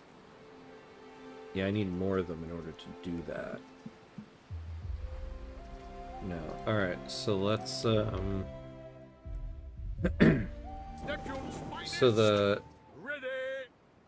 the Janus 2 prows. How do I send you over here? See, that's what I thought. I didn't think you could do that.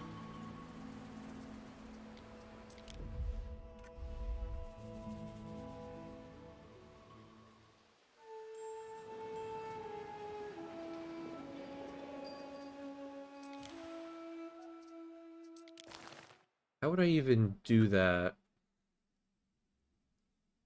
as...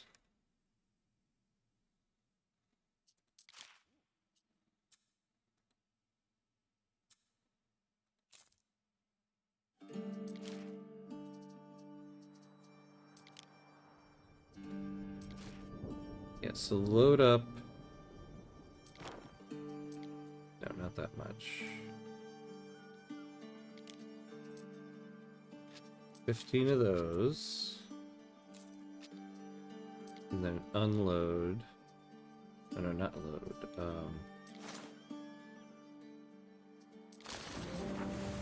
There we go.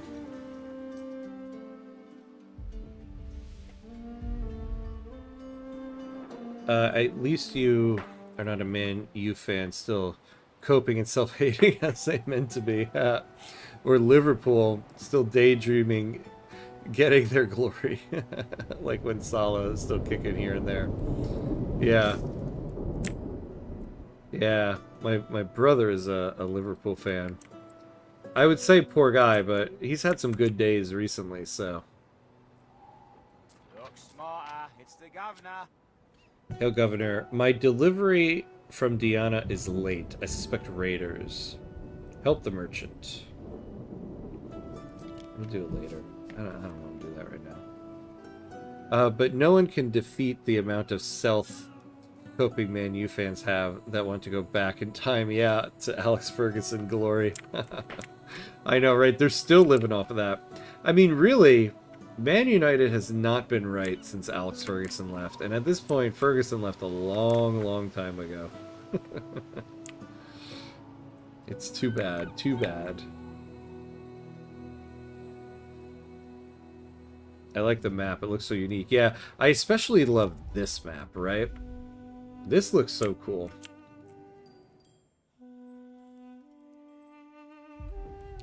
Hey, Outer Signal. Hello, hello. Hey, Ham. Hey, lads. Yeah, good to see you. Good to see you, my friend. How are you? Did I just pop into a football chat? Yeah, they tend to happen here. You absolutely did. We had started talking about the World Cup draw. Well, so you did pop into one. So you have to declare your country and your club. What's your country and club? I am currently in an abusive relationship with Man United. I keep getting hurt. I keep coming back. Shush, it's soccer here. Yep, that's right. In all truth, I actually I use the two terms interchangeably.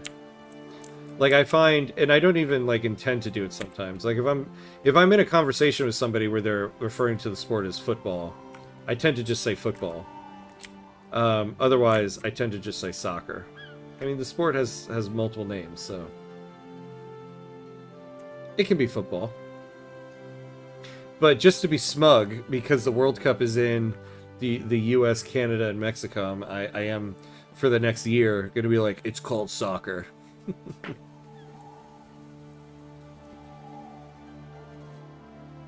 No employer ever asks for an IC1 degree.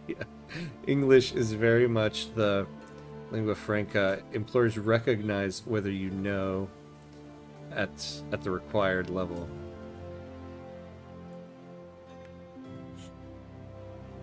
Yeah, fair. Thank you. Thank you. Thank you. Alright, so we got 7 concrete there. So let me remind myself, how much are we actually waiting to get? So the vineyard, we need 1.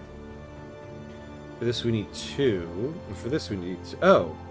So we can do this now. So we just need like 5.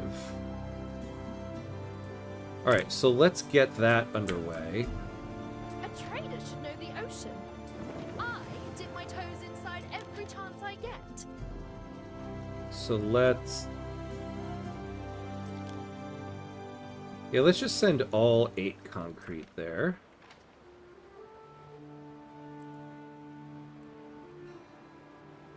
So you head over here. Oh, and then this guy...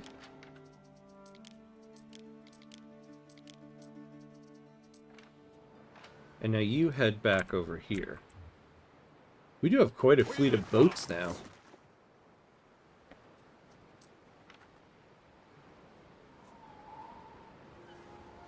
Soccer it is. You earned that right for a limited time. Haha, thank you, my friend. Thank you. The place. The Leptum. Oh no, shots fired. Trump will bring up the soccer football argument before releasing the files. Oh, well played. Well played. See, here's the problem. I do love to piss, like, especially British people off when calling the sport soccer. If Trump starts doing that to piss people off, I feel like I'll just call it football the rest of my life. Oh, God. I'm from Nigeria, but since we didn't qualify, I'm supporting Scotland at the World Cup. Oh, interesting. Why Scotland? Oh, Nigeria. That pains me.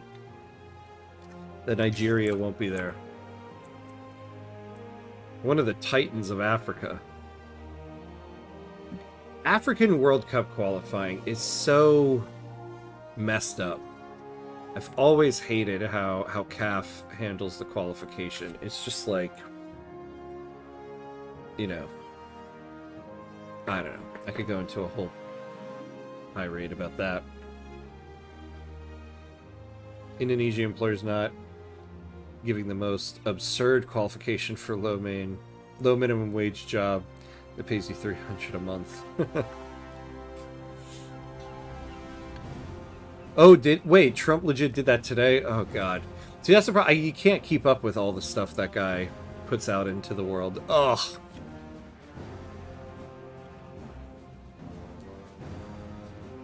What pisses me off about that is, you know, he doesn't even know where the word soccer comes from or why it would be called soccer or anything like that. Ugh. I hate to even look it up. It just pisses me off. It pisses me off, too, that he's going to be the president during our World Cup hosting.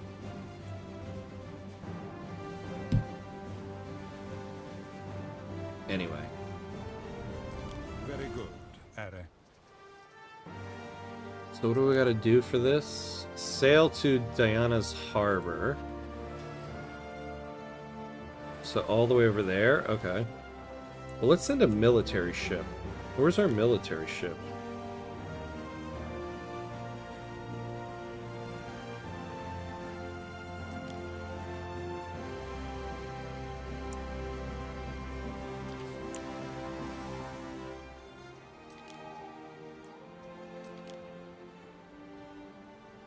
Why can't I select this guy? Post trading. Oh. Oh, did I send that guy over?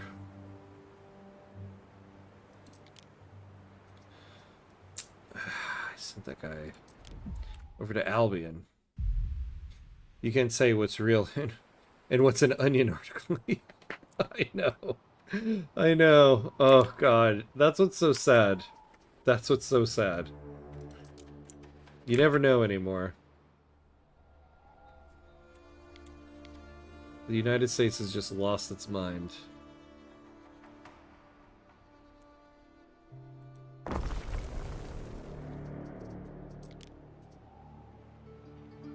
bee sting.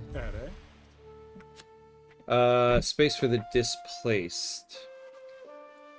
Ben Balian reports that a Roman city in a neighboring province has suffered a devastating flood. The imperial court and the Senate have sent queries to nearby governors who might take in refugees.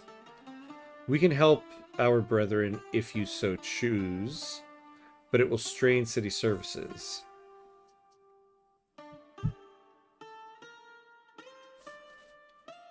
Yeah, why? Let's take all of them. Oh, I see. We'll lose 2 happiness, 2 health.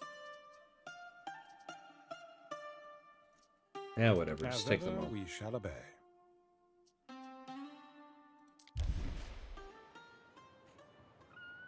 You'll never get deals out of me that way. Yeah.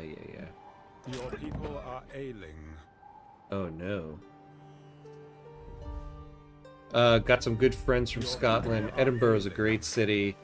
McTominay deserves to grow his soccer legend. Oh, nice. Okay, I hear you. Yeah, I'm actually going to be in Edinburgh in February for my brother's bachelor party. I'm kind of excited about that. First time I'll ever be in Scotland. I think US got it easy in the same group as Canada and Mexico. I mean, if America got the same group as South American countries, they'll be cooked. Wait. Imagine playing in Ecuador. My bad, I mean Bolivia. Wait, we're not in the same group as Canada and Mexico.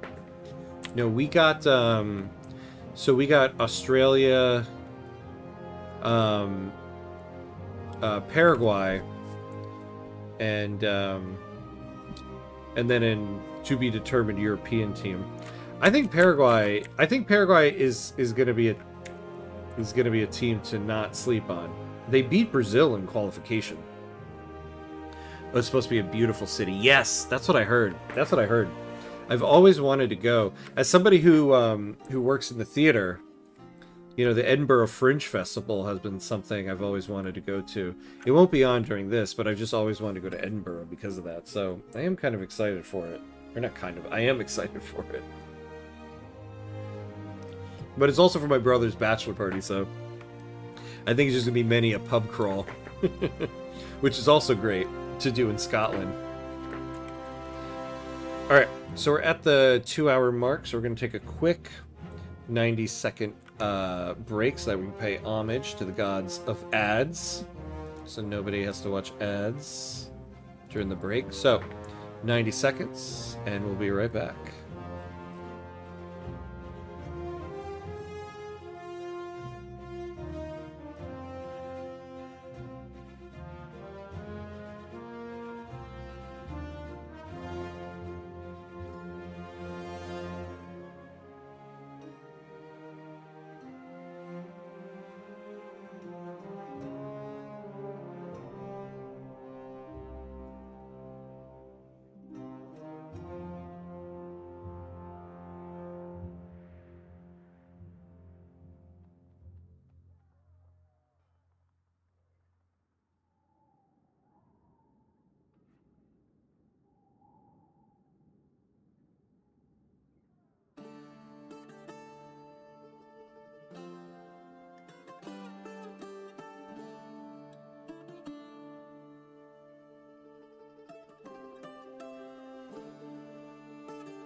Alright. And we're back. Doing a headphone change. Just don't want to have... You ever get that... Get to a point where you're like, I just don't want earbuds. I don't want anything in my ear. I don't want earbuds. So we're gonna use some over-the-ear headphones here.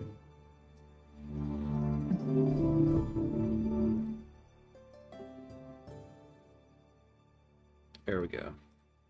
Alright, we're all connected. You'll love it. If Edinburgh had marginally better weather, it would be a top tourist destination. See, I don't mind the whole overcast type of thing. Oh wait. How come sound is not coming through my headphones here? There we go. Yeah, it's kind of like my... That's like my kind of weather, to be honest.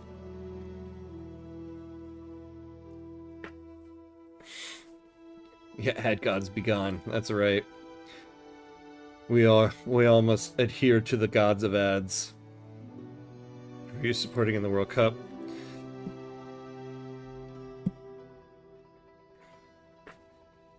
Overcast is gamer weather. Exactly. That's right. Maybe that's what it is. Have you been to Europe more often? So, I always used to... One thing... Whenever I would visit my family in Algeria, since there's no direct flight to Algeria from the US... Excuse me. You always have to connect through a European city. So I'd always make a trip of it. So whenever I'd visit family in Algeria, I'd always do like, you know, like 4 to like 6 days in Europe. And then go visit Algeria. So I've had quite a few trips to Europe. Usually tied in with a trip to Algeria. Oh. Outer X Signal, thank you for the follow. Is that you, Outer Signal? I imagine so, right? Thank you for the Twitch follow.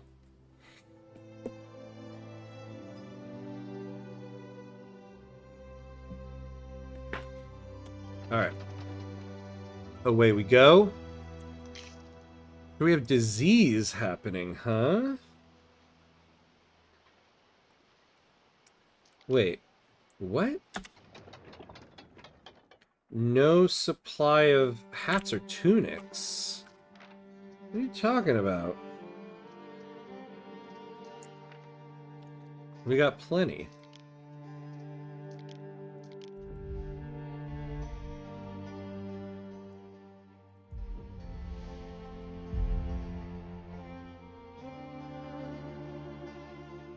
I'm doing my part. Yeah, it's Outer Signal. Hi, Twitch chat. You're deucing it. You're doing the deuce. I appreciate it.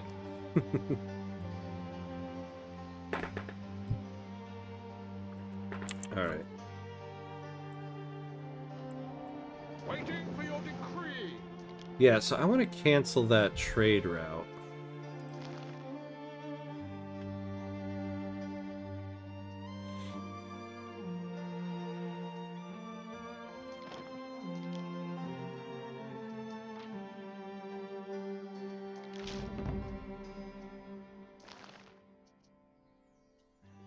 Wait, how do we just delete this whole thing? That's what I want to do. Oh, there we go.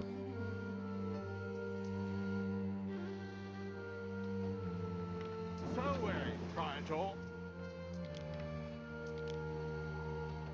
Alright, I guess we'll wait for that ship to get back to us.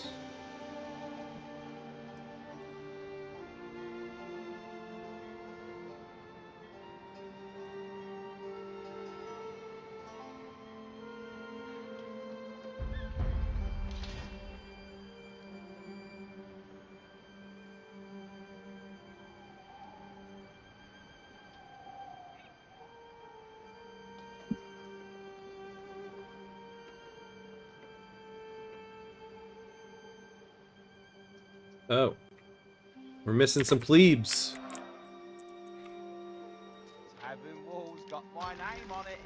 I practiced. Cockham sardines, dripping with oil, kicking me teeth with the bones. And then we need more Equus people. There is a shortage of workforce in one of your cities. Yeah. Ilias, the cat that made me a free cat.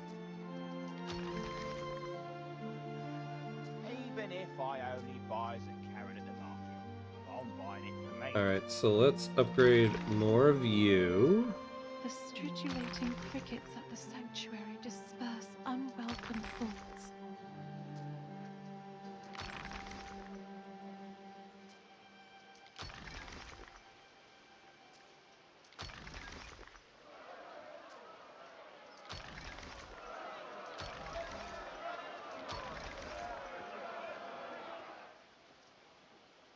Oh, we can't upgrade that guy. Okay. Oh, look, we still got a bunch of Libertas people here. We should be upgrading everyone down.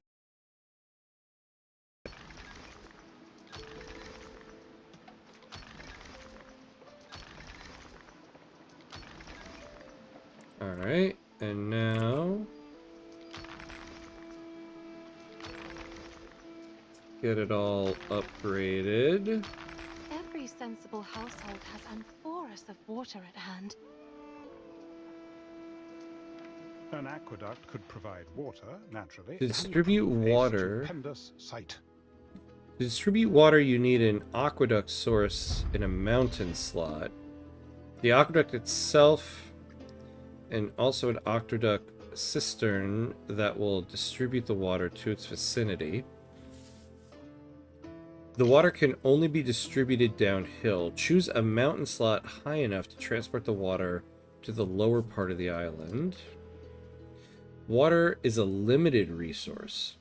All buildings around a cistern benefiting from the aqueduct will consume water.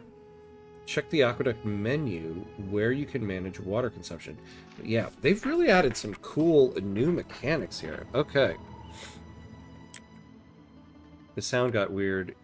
Game sound, I should say. You still sound fine. Oh. Interesting. I wonder if my headphones...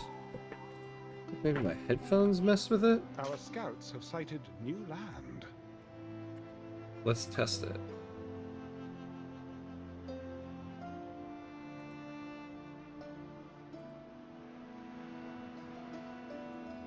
So let me switch the headphones and see if that actually plays a part.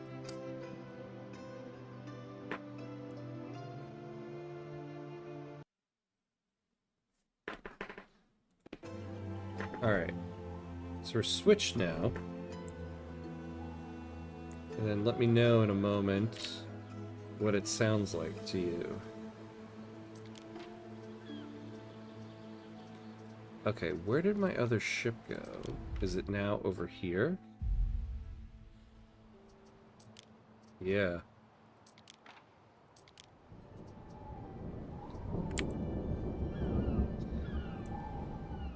Bringing stuff. Alright.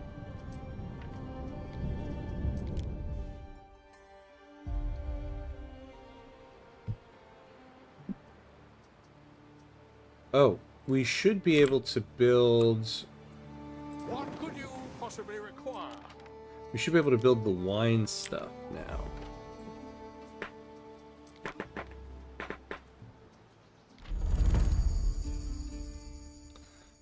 The aqueduct and a theater. We can build a theater. All right. Let's build the vineyard.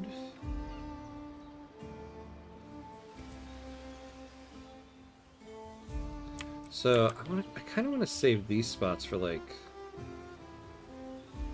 people.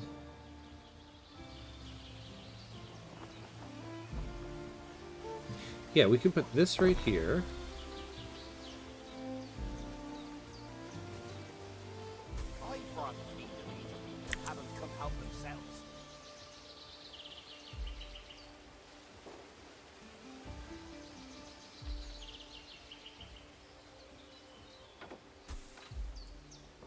There we go. And then we want to build one of these guys. I think that's the one you sound better now. Interesting. I can't believe the headphones would affect it that way. Yeah, I had a I thought it might be that because the sound when I listen to it on my headphones sounds a little bit different. You said you have a theater background. Yes, I do. I'm a playwright, and I teach theater at university. I'm a college professor. I mainly just teach intro to theater. So I'm a playwright, and I teach intro to theater with degrees in theater as well. For better or worse. Just kidding.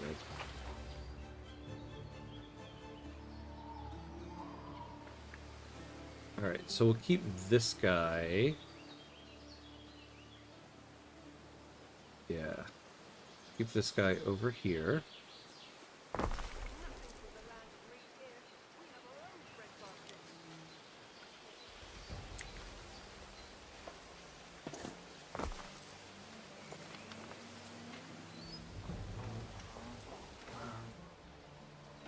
And then the last thing we need to build...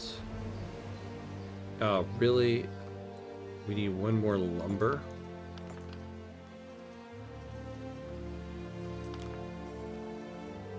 Well, I guess we should build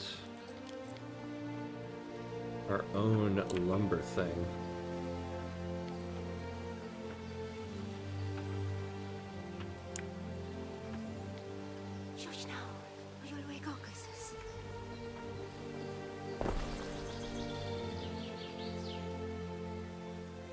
Maybe it goes to a more compressed sound profile because it sounds very compressed. Yeah. Yeah. And the thing is, these headphones are very old. I mean, they're like those AirPods Max, so they're supposed to be very good headphones, but they're very old at this point. So I feel like things don't sound as good on them, even though back when I bought them, they were very expensive. But I think they're just too old now. Hey, Theater Gang, Kid Rise Up. Awesome! We got another theater person on here. Welcome, welcome. Awesome, awesome. What's your role in the theater, my friend? And Bluetooth. Yeah. Yeah, that might be it. Yeah, I think I'm going to try to get some new headphones for Christmas.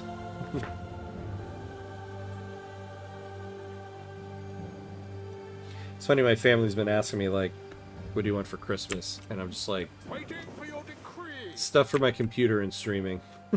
That's pretty much it.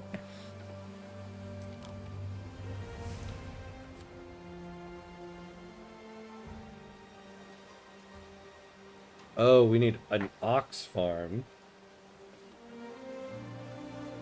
I want to support German. They're cringe now. Maybe Norway. I don't know. I don't have a particular team or support.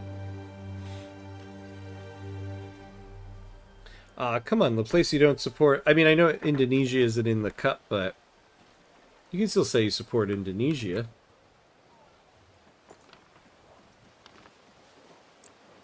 I have a friend here who's Dominican, and he was like, I'm trying to find a team to support for international soccer.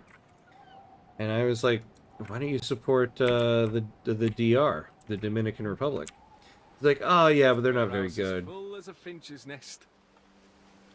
And I'm like, oh man, come on, what are you talking about? Like, so? You can still support them. It doesn't matter. That's what's great about the game. I am a big fan of supporting whatever your country is. Support that country because they need you.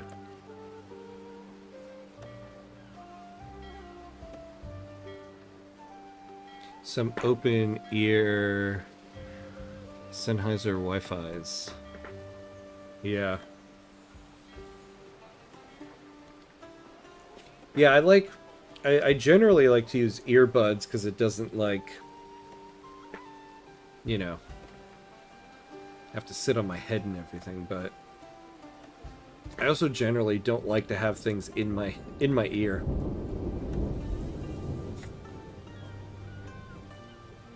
No, we don't. We lost to Saudi. The Ministry of Sports stupidly fire the head coach when we have a winning streak and replace that with Patrick Cleaver. Wait, Patrick Cleaver is your guys' coach? Interesting. I did not know that. Interesting. I was just a theater kid in high school. Then I did some stand-up. Oh, very cool. Dropped it because of COVID, though. Oh, yeah. Yep, that made it tough, I bet. After the pandemic, I was too busy to pick it back up. You did stand-up. Much respect. Much respect. That is, like... I feel like just in the world of, like, performing, that takes some guts, and that's hard. So, a lot of respect for that. I absolutely love stand-up. I love stand-up for the fact that, like, in this age where entertainment is all about, like, massive special effects and big budgets and all of this stuff, we have this one art form that is just so simple. In the end, it's just a person on a stage with a microphone, and it seems to be flourishing. I absolutely love stand-up. Like, in this time period, in this climate of entertainment, the fact that stand-up is still, like, not only so relevant, but flourishing, it kind of seems like, is kind of amazing, and I think it speaks to the nature of theater. Oh, man, I failed our... And I bet I had enough. I bet I had enough weapons, too. Oh, man, come on, buddy. Give me an extension. Give me an extension. Yeah, look at that. We had enough, too. Oh. Now I got this big stockpile of weapons.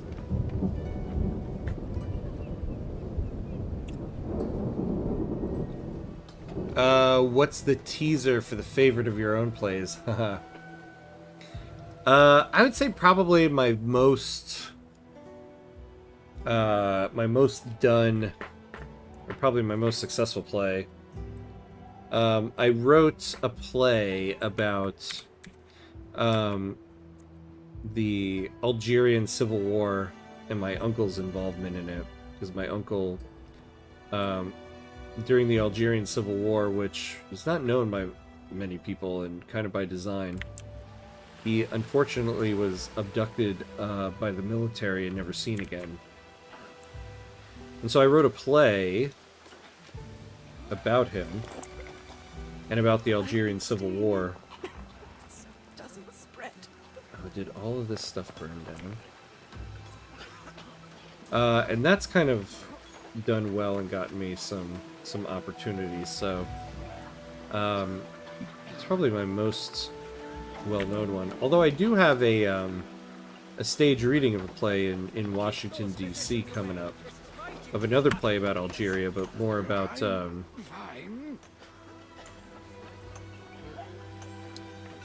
when the Black Panthers came to Algeria. I find headsets more comfortable for longer sessions. Yeah, I do kind of agree with that. That's why I want to get like an actual nice, comfortable pair of headphones that are a headset for doing streaming like this. But you also have in-ear monitors, yeah. You know, I heard that the deer of Albion have no knees, so they lean against trees to sleep.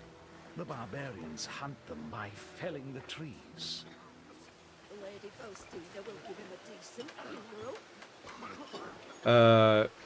Was the coach you replaced Shi Tae-yong? Okay, but, well, I support Norway because Holland anyway. Yeah, Norway's a good one to follow. That's why I say open ears. They are less sweaty. I agree. I just generally don't like to have something in my ear. What is happening here?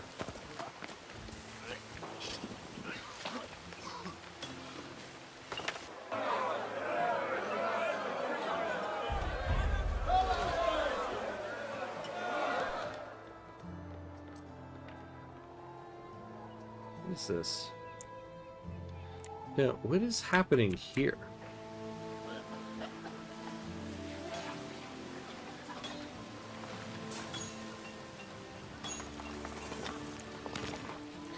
Like, clearly, something's happening.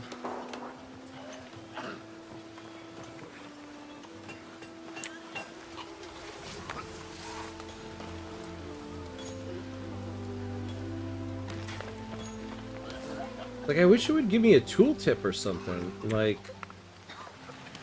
disease. Okay.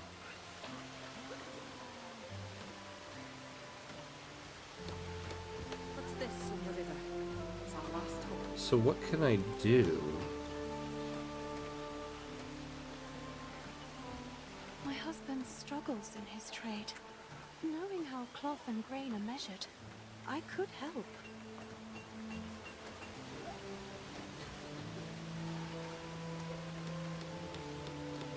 Thanks for sharing that. Sounds like a super interesting story. Don't know as much about Algerian history as I should. Well, that's the thing about the Algerian Civil War. It was kind of not reported on in Western media purposefully, because in a basic nutshell rundown of it was, for the very first time in our history since the revolution, the president, who's a dictator, opened up local elections. The elections were won by an Islamist party. The military didn't want to become a theocracy, so they immediately overturned the elections and took control of the government and turned it into like a kind of military dictatorship, and decided to purge the country of anybody who supported that party.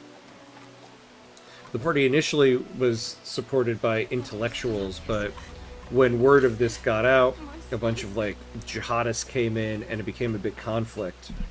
But essentially what it became was the military trying to purge the country of anybody who supported that party, so they were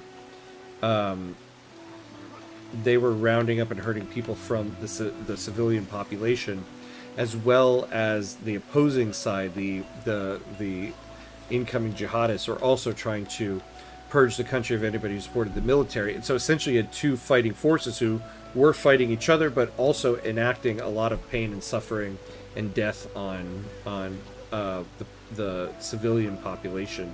But the Western world, so Europe and the United States, did not report on it, because deep down they wanted the military to win, because they didn't want another North African, Middle Eastern country to become a theocracy.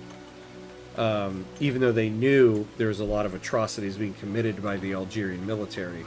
And so you had hundreds of thousands of civilians unalived, since we're on YouTube here. And so by design, it wasn't reported. They didn't want people to know about it, because secretly they wanted the military to win, even though they were the one committing most of the atrocities. So that's kind of the nutshell of it. So it's actually by design that you don't know about it, because the Western world didn't want anybody to know about it.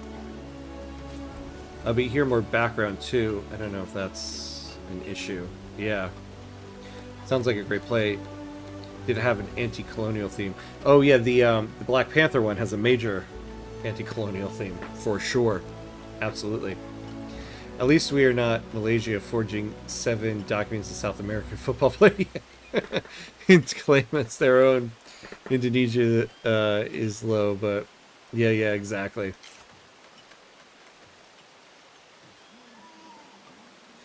Oh, you said Black Panthers. Okay, ball.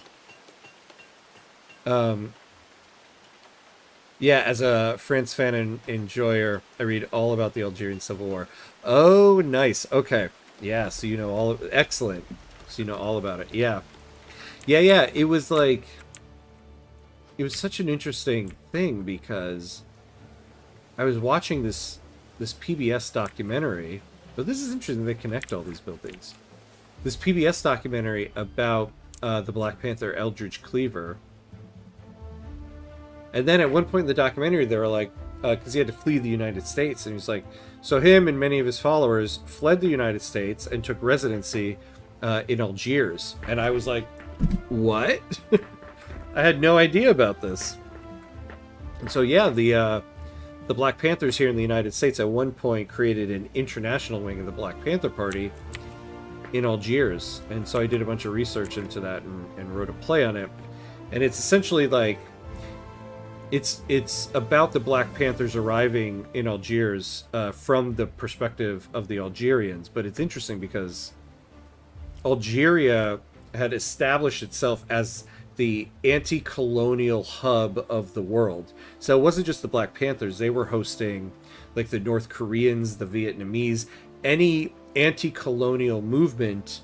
They said, come to Algiers and we will give you a home base.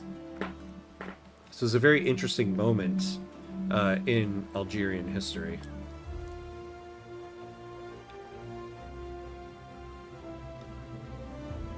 I have way too much sound equipment for where I live. I get so excited about sound and speakers and headphones. Oh man, I wish you could teach me about it. Sound stuff, I think, is the one thing I know the least amount about. I need to learn more about sound.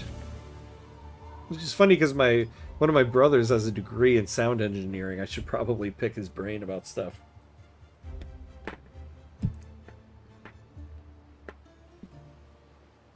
Every day I'm grateful that Malaysia is more corrupt than our football federation. But I set the bar in hell already. Oh man, Laplace, I love the way you word things sometimes. Puts it in excellent perspective. Oh good, okay, they're gonna rebuild all this stuff. Jeez. That event I chose that got us some disease was not the thing to choose, huh? History often rhymes. Even today, a lot of underreported or selectively covered conflicts, but don't want to get too political. Hey, no problem getting political. It is something that is okay and welcome on this channel. We've gotten very political at times. I'll rein it in if it needs to be, but generally I don't mind it. Like I said, politics is a thing that needs to be discussed, so I don't mind it. I like the way you word that. History often rhymes. That is a good way to put it. Let's check our Albion people. You seem to know ball too. Well, not just anti-colonial, but specifically socialist. Yeah. Yeah. I find it funny because I feel like, Ward of the Fenland, how do? Wait, sorry, hold on. Full output storage. Is this saying... Oh, no, I don't want this. Is this saying these guys are not getting... Oh, no, full output storage there. Okay. I want to get this ship back to Latium. How would I do that? Do I go to the world here?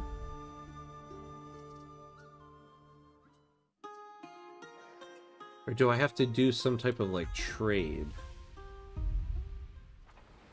Waiting for your decree.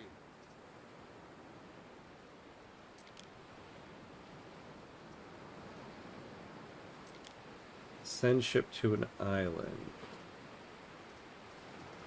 Oh, here we go. Yeah. Go to Hamcut's Heights. There we go. Neptune's finest. Ready. Yeah, there we go. Figured it out. I feel y'all. Does need to be talked about. Yeah. Yeah, I feel like that's one of the problems, is that we just don't... We don't talk about it. I had a discussion in one of my classes about it, where I was like, let's talk about politics. Not about politics, but how do you talk about politics? And it was an interesting convo because I feel like people felt more comfortable because they were like, I don't have to talk about my politics. Because I was like, I don't need to even hear about your politics. I want to know how you talk about your politics. Do you engage in conversations? Do you shy away from them? Like, how do we get to a better discourse? And I find most people say, like, when I reach family members and stuff like that that have, like, differences of opinions, I'm just like, yeah, I just don't want to talk about it. And I get it. Like, it's not a criticism. I totally get it. I do it myself sometimes with some family members, but I think it's just like, we need to find a way to get to a better place of discourse. It's like we were talking about earlier. We can't be in a place where it's like, we don't believe, like, facts are debatable, you know? Because that is where we are. All right, we need some soap.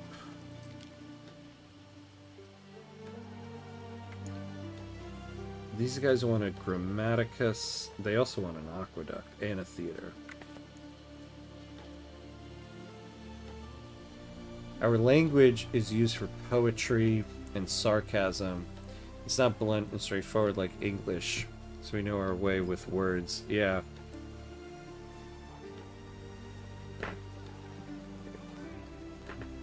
Although that can be cultural too, because I think the English, like the British, are also very good with being blunt and being sarcastic with their language.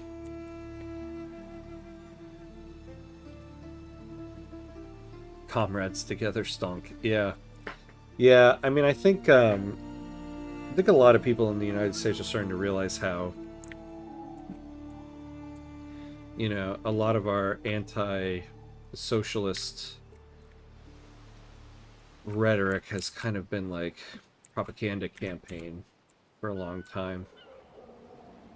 Because I think it's also been kind of framed to people in the United States as to embrace any type of socialism is to be the Soviet Union. And it's kind of like, it's not all or nothing like that, you know. There's many different levels of it. You're not either the United States or the Soviet Union.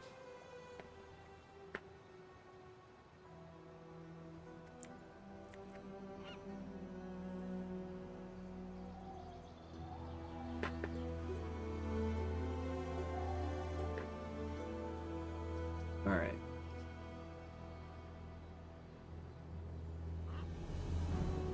Yeah. Socialism equals communism in the USA. There's no difference. Exactly.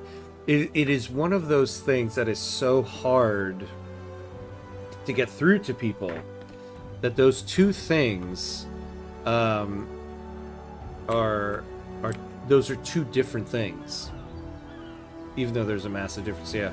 Oh yeah, I crossed streams. You know, I just saw your screen name. Didn't even notice. Yeah, you're deucing it. You're deucing it.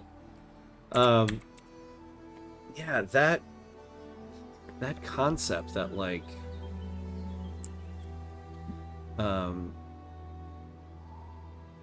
that socialism and communism are two different things is just such a difficult thing to explain to people.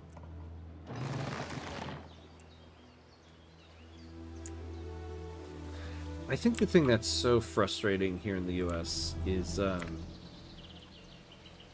like how people will, like, you talk about healthcare, like we need universal healthcare, and people are like, oh, that's communist, or even if they just say that's socialist, it's like, and you try to explain how we do have things in this country that are socialist, it's just that you're used to them. But they'll be like, nah, it's different. Like, a library system is socialist. The police department is a socialist system. The fire department is a socialist system, you know? The public school you went to is a socialist system. But we're used to that, so that's different, you know? I mean, even milquetoast politically, people like Zoran and Bernie are labeled as socialists and communists. Yeah, I know. Simply because they're like, maybe everybody should be able to go to the doctor. Social or communist. The Red Scare lives on in a lot of people's minds. Yeah. And I think there's just so much propaganda about the Red Scare that it lasted for generations. And that's what I mean too. It's like you can have socialism and not be the Soviet Union, you know? Like, I think that's essentially the way things were presented to us, is that like, if you have any level of socialism, we're going to become the Soviet Union and everything that happened there. And not even to talk about like, that was the absolute worst place in the world, which I feel like saying it, I feel like I'm kind of implying, which I'm not, but like, it had a lot of troubles and problems. but so does the US's current system too.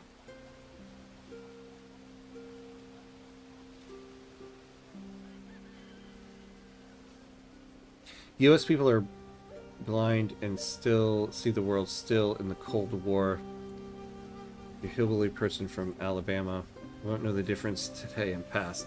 You know, it's funny when you talk about that, when you say that, is my wife and I always joke about this. My wife is from Alabama, and I grew up in New Jersey. New Jersey is generally considered a blue progressive state. Alabama is generally considered like a red conservative state. Now, I came from a suburb in New Jersey. My wife came from, you know, like a city in Alabama, you know, Birmingham, which is one of the major cities in Alabama. And when it comes to like far right-wing conservatives, and like in terms of like people we knew from high school, like it's me who has much more of like the crazy far right-wing conservative conspiracy theory type of people from high school than her. But people would assume it would be her because she's from Alabama and not me because I'm from New Jersey.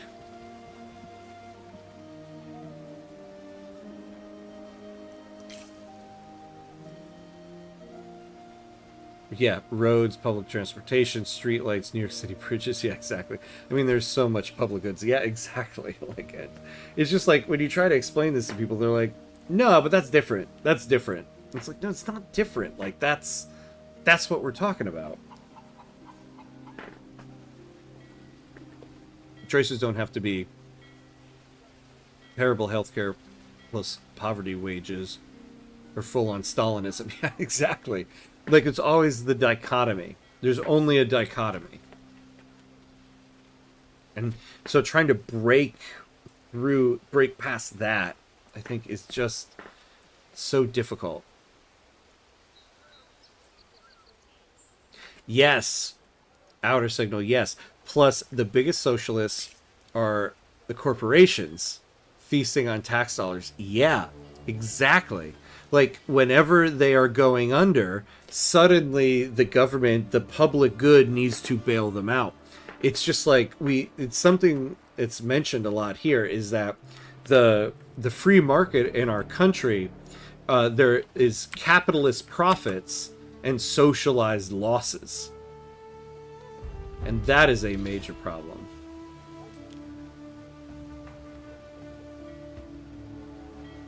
Yeah.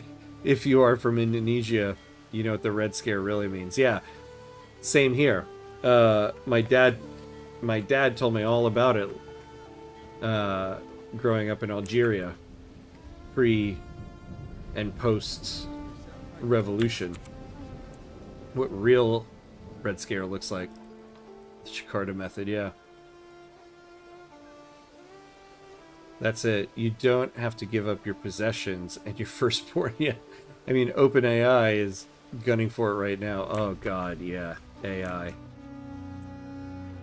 Absolute hatred it's fine for garb, this that. tunic. Let's not get mud on me now.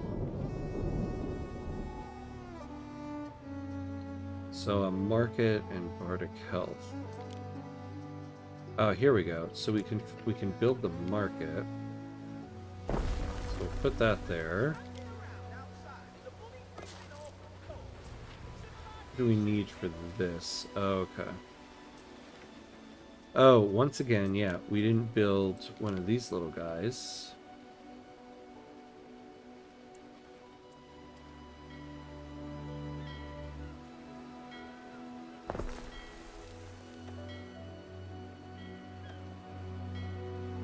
As bad Indonesia are after the Reformation, it's relatively free and open other than nation country. You know, Laplace, I never actually asked how did there was like the student protests that were going on, and there was some danger happening there. I feel like the US media just kind of stopped reporting on it. How did everything turn out with that? I feel like here in the US we didn't really get to hear how the conclusion of that went, or unless it's still going on.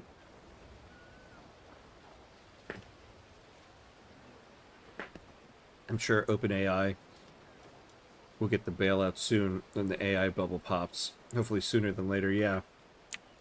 Especially since, like, China is in the game and competing. I feel like the US and the government is going to be like, oh, we need to bail out our AI companies when the bubble bursts. Because, you know, China will do the same, blah, blah, blah, blah, blah.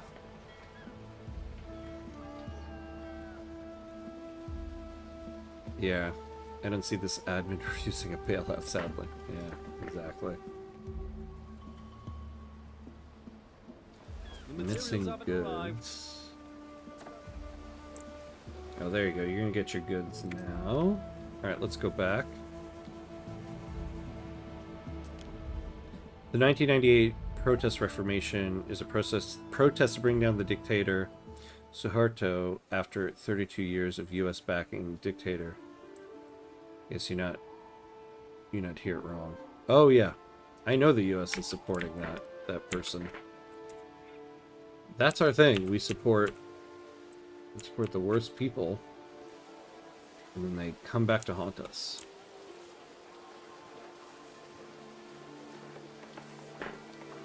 I mean, let's be honest. That's what happened in Afghanistan. Oh, you know, look. Okay, so we have 93 of these guys. So we should be able to build some forces now. So let's... Now we're building some armies.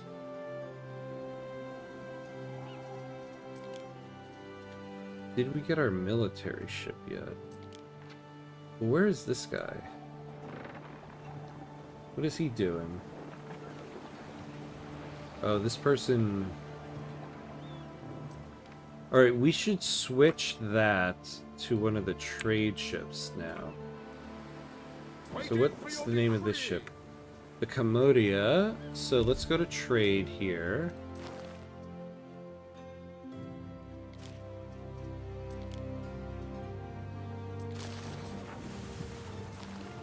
Alright. So, soon we should get our military ship back. I want to send the military ship to that.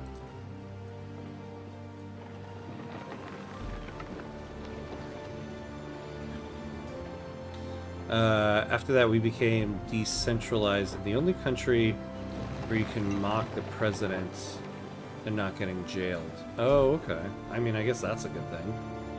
Yeah, NVIDIA and OpenAI both. I feel like the government is just like, when the AI bubble bursts, NVIDIA will get a big bailout.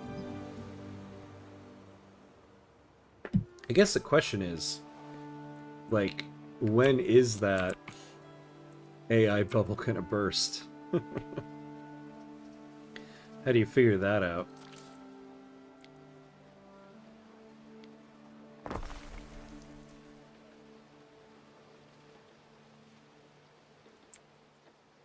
Let's try to level out the building levels here.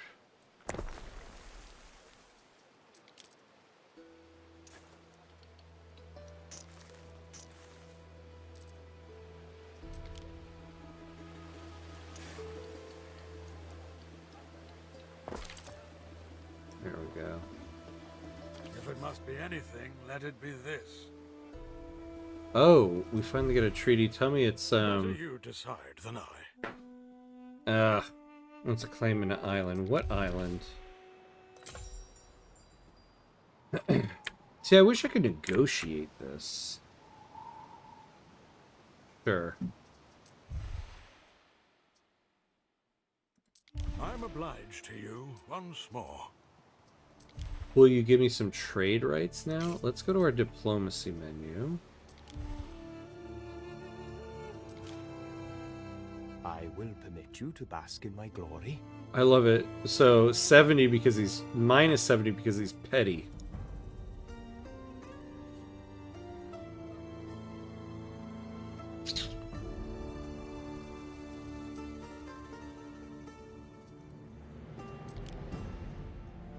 Now, can I trade with this guy?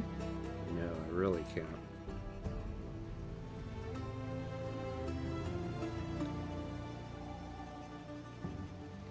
We have free press with some limitation like defamation law to personal and more democratic political party with multi-party system. For Southeast Asia, this is not the case. Oh, interesting. Okay. This is $1 trillion question now. Yeah, if you had the answer, you'd be rich. Yeah. I think the answer is they gonna burst. I think that bubble gonna burst. In all Asian country, you can get jailed for criticizing the government or means public official, but not here. That's good. I'm glad to hear that.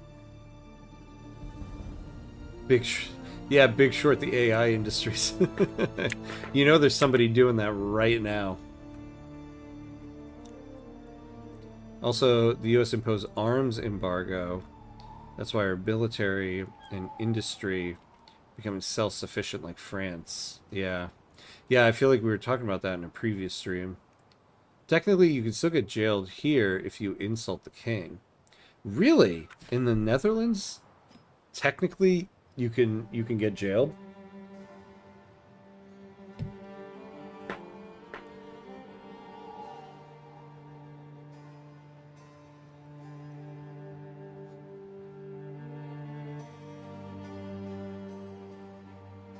Just infinite war crimes on West. Papunas and parliamentaries backed by monopolies displacing people for resources. Yeah. Oh, and it's definitely going to burst, just but when. Yeah, exactly. It's just like... There's an outrageous reliance on the stock market. Has been recruited. Oh, whoa, hold on. How come we don't have... Oh, I forgot. A break? Hope it's nothing complicated. We've had our guys turned off for a while. Okay. Sawmill. Alright, sawmill back on. Unlike US, Indonesia, there's a clear reason to distrust communism. We have 6 different revolutions and arms rebellion. Yeah, well, you know, interesting you bring that up, because I think that's also... So, when we talk about the US and propaganda against socialism and communism, I think the other thing to keep in mind is that the US kind of presented itself as, like, the safe haven against regimes like that. So, there are a lot of people in the US that were people who fled from regimes like that. So the people who were negatively impacted by communist regimes came here, which means we have an influx of population of, we have, you know, like, people in the United States who have been indoctrinated with anti-socialism, anti-communism, and then we have an influx of people who've been wronged by communism, who are anti-communism for that reason. And so I think that's also part of the problem. Like, there is a large Cuban population in the United States that are just part of the right-wing party of the country because they are so vehemently against anything that sounds like socialism. And, you know, I mean, rightfully so, they had to flee from their homes because of it, because of the regimes there. But that, I think that plays into the U.S. political climate as well.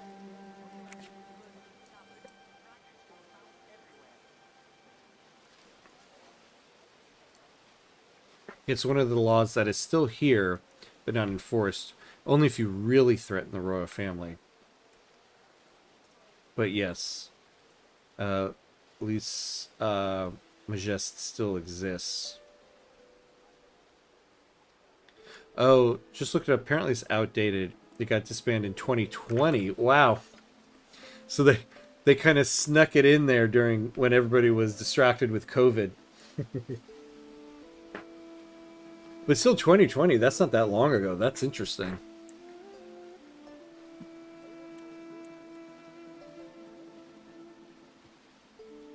Oh, hey, Joe. Hello, hello. What's up, my friend? Good to see you. If you're a liberal, you're a communist or socialist, or both in the eye of conservatism. And if you're MAGA conservative, then you are fascist by far leftist standards. Yeah. Yeah, see, that's the thing in the U.S. right now. We are all about the dichotomy, right? You are all one thing, or you are all the other thing, right? And so this gets to like what we were talking about earlier with like we need to find a better discourse, a better way to have political discourse. And I say this kind of, you know, like understanding that like, yeah, obviously, like this is the romanticized idea. What if we could all just have better political discourse, right? But as romanticized as it sounds, it's still true. Like in the end, this is what we got to get to: a better way to discuss these issues, and that's kind of like step number one. But, and unfortunately, I don't even know how to approach that. Like, I don't know what the solution is, you know? Like, I know what the problem is. I don't know what the solution is. Ironic, our national hero and founding father, Tan Malika, are hardcore Marxist and disciple of Lenin. How's that turn out to know your founding father is diehard communist? Yeah. Yikes.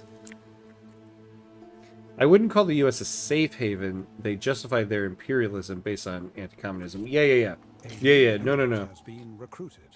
Absolutely valid point. Don't get me wrong. When I say safe haven, I guess I mean like the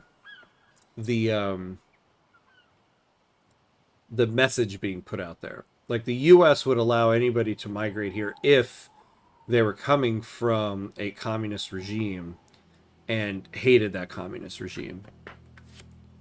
Kind of like our policy of if you wanted to defect from Cuba, you could just come to the U.S. You know, you didn't need to do any of the immigration stuff. Like if you did not like Castro's regime, you could just migrate to the U.S. If you could, we were like, if you could get out of Cuba and you can get here, you can stay here. But anybody else from any other country, nope. So yeah. Safe, I guess, yeah, safe haven in the sense that like, of like what the message being put out was.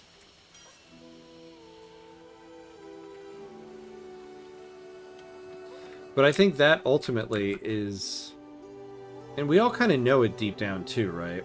Like political discourse, like we all know the way we discuss politics and everything in this country just isn't working. But we all don't really know what the alternative is and what to do.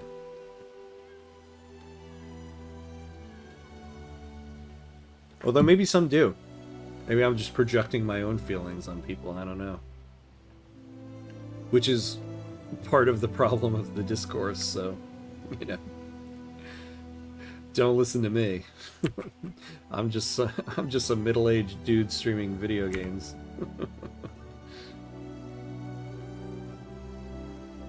It's easy, really. Just need to listen to each other. Yeah.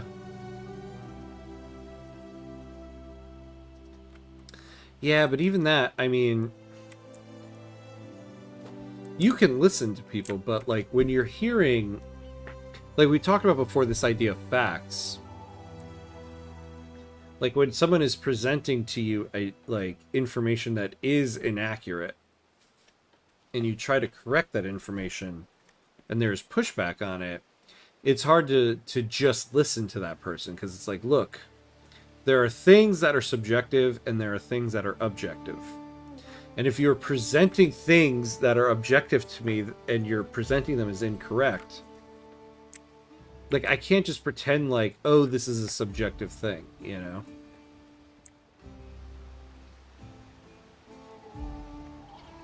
Luckily, most of our founding fathers are moderate, but they can agree very anti-colonial. I mean it, they hardcore anti-colonial and anti-imperial. As much as they hate each other based on belief, on ideology, they hate the Dutch and colonialism. Yeah.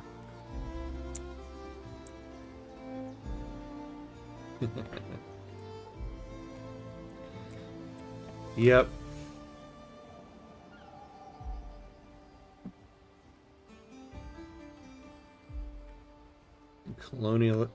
Colonialism is abound.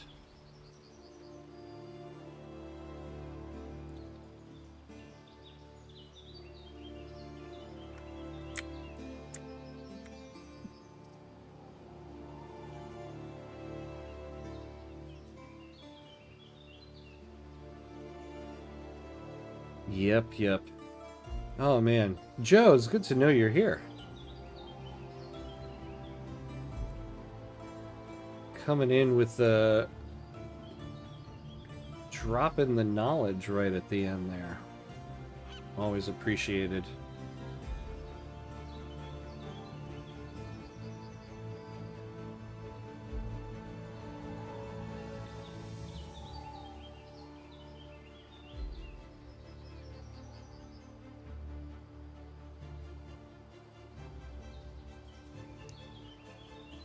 Isn't this pushback to objective reality something a totalitarian state pushes on its citizens with propaganda? Something George Orwell, 1984. Yeah.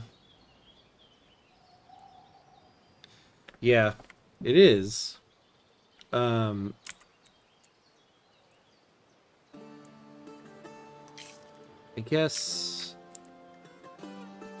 I guess the question is who is pushing it, right? Because I think so. Here's the thing with 1984, the villain is very clearly the government, right? But in the U.S. here, like companies and the ultra wealthy and the oligarchy basically have so much power that a lot of that is being pushed by that class as well. And so I think that's, you know, that's kind of, I was going to say that's the problem right there, but I don't know if that's the problem, I would say. But the idea that our government is still of the people, and I do kind of believe that. Our government is still of the people. The problem is a lot of the power in our country is held by, because we're a capitalist country, a lot of the power is held by the capitalist class, the business class. And, you know, unfortunately, like, corporations and businesses are run like monarchies, so the power is held by a small select few. So is that message being propagated by the government or by others? You know, our government is still of the people. As Obama said, if I point to a podium and you say it's an elephant, it's going to be hard to cooperate. Yeah, paraphrasing. Yeah, exactly. I actually don't know that quote from him, but I agree with that quote. Yeah, exactly. But I have to, thanks to the Dutch, if not for them, Indonesia didn't exist. No offense to Dutch people here. You do have a Dutch person here. But yeah, we have to listen to each other. If one party is not listening, we get to this situation really. Yeah, exactly. Maybe the US is already a totalitarian state with faux democratic values. No, I don't believe that though. I mean, there's a lot of stuff leaning towards totalitarianism, but we are not a totalitarian state. There was I forget his name. There's this popular like Egyptian political comedian, and he said this during like the first the 2016 election. He was like, man, you guys have one bad election And you're like, oh, just end it all. Just end it already. He's like, try living in like the Middle East. Right? Like, knowing what my family lived through during the Algerian Civil War and all that stuff, it's like, we don't have totalitarianism in the United States. Now, we're starting to flirt with it a little bit, but we're definitely not there yet.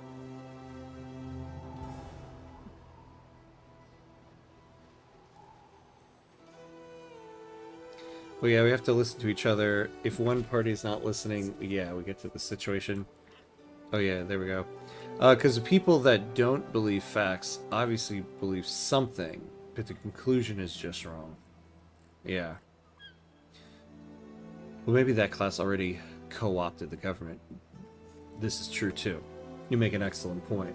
You make a very excellent point, and I think that's kind of the fear and the problem, and kind of the reality. Love them both, but Brave New World seems closer to our reality than 1984. Yeah. And interestingly, though, Orwell was a student of his.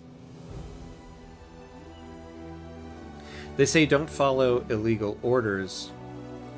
And then what happens a week later? Admiral Bradley decides to double tap a boat. And now he's being blamed for doing it and following orders. Go figure. Yeah, I don't know, though. I kind of feel like that guy is being scapegoated, right? Like, I'm sorry. Like, when somebody is like, look, this wasn't me, but there was nothing wrong with what happened. But I wasn't there. But I totally backed this person. I'm like... I think you did it. Like, right? Like, if a friend of yours, like if you confronted a friend and you were like, hey, did you poop on my dining room table? And he's like, no, I wasn't even there when it happened. But like, the person who did it probably had good reason to do it. But I definitely wasn't there. But like, they were totally in the right to do it. But, like, I definitely wasn't the person who did it, and I wasn't there. I'd be like, I think you pooped on my dining room table, dude. So there's something about that whole situation where I'm like, they're scapegoating this guy for that. Like, that's absolutely what's happening there.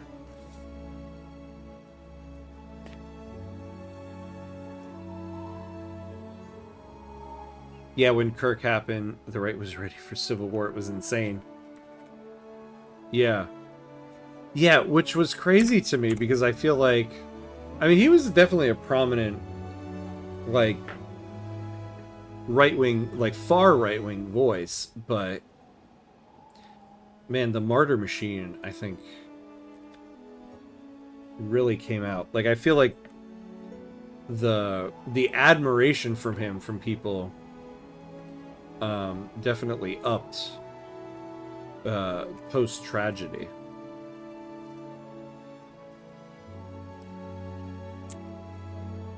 Which was a very interesting thing. And you know, my wife and I were just talking about this the other day. Like, it's kind of like everybody just forgot about him now. There's no mention of that situation at all anymore. Like, they're, like you said, they're ready to like go to civil war, and suddenly now we're like, don't even talk about it. Hey, Joe. Thank you for the super chat to the poopy table analogy. I'm glad you appreciated that analogy. I appreciate that. Thank you, my friend. Memorably done. Very, very. You are also a scientist. Very well I done. knew it. I'm glad you appreciated that. The poop table. If the billionaire class controls all aspects of the government, your choice of government is a blue or red tie. Let's agree on 90% of the issues. Is it the government, the people? Yeah. Well, I think, though, and I've mentioned this a couple times, I think what ultimately, I think what the working class and the poor class of the United States is starting to realize is that our differences are not left and right, it's up and down. I think we're starting to see that the real issues here are the your economic status and not your political ideology, right?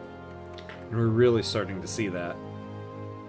Like, you're really, honestly, like, you're really starting to see, when we talk about, like we'll take, like, a big issue, like the Epstein files being released. Like, you're seeing conservatives and liberals be like, let's release this. But, like, liberals and conservatives of, like, the working class being like, why wouldn't we release this? Let's do it. And we're realizing, like, yeah, we're both agreed on this. And there's, like, a rich class that's like, how about we don't? And then we're like, why would you not want to release this? And we're starting to see, oh, this is more of an up and down thing and not a left and right thing. I think the difference between the totalitarian of Algeria and the US is that the US is the imperial core, with citizens that needs more bread and circuses to comply and needs to be stable. The only reason why I disagree with that is that I feel like the problem in the United States right now is that we're starting to get to a point where I think political power is starting to be consolidated amongst a small select few. And I mean, I guess, yeah, I guess maybe your analogy is correct in terms of, like, bread and circuses. I mean, speaking of the game we're playing right now, like with Rome, like, the power was with a small elite few, and they gave the people the bread and circuses. So yeah, I guess in that sense, yeah. But I think the problem is that we're starting to see that, like, this idea of, like, our government is of the people and for us. There are too many instances now where it's going against our will, and there's no recourse. And I think that's part of the problem. Yeah, the reason the Democrats have so much issues, I think, this election is that they're still within the system, whereas Trump is viewed as being an outsider, so he might shake things up. Yeah, I mean, that's definitely part of it right there. I am somebody who has been, like, a staunch Democrat since I turned 18. Like, I remember when I turned 18, I had many friends who were like, I'm an independent. People have to win me over. And even at 18, I was like, no, I'm a Democrat. Like, my very first voter registration, I registered as a Democrat. And I'm at a point where I'm like, I don't know if I can support this party. Like, it's just a... I don't know. I don't know if I can even articulate it right now. It is not a part. First of all, it is not a useful party. I think they have no like plans or ideas of how to govern. And I think the main party platform is like, well, the other party really sucks. And that's true, the other party really sucks, but if that's your whole party platform, it's like... the choice is none of the above. And I'm starting to reach that. And I kind of see myself as like, if I'm reaching that point, it's not a good sign. Have you seen a George Carlin stand-up from 20, 30 years ago? His whole act expresses the exact same grievance as you right now. The power consolidated many decades ago. Yes, I'm somebody who grew up on George Carlin. My dad, George Carlin is like my dad's favorite comedian, and so we would always watch George Carlin. And it was like one of the few times where like we could watch something where somebody was just cursing left and right, and my dad was like, "Nah, this is fine." We're like, "Oh, this is cool." So yeah, I love George Carlin. I love him.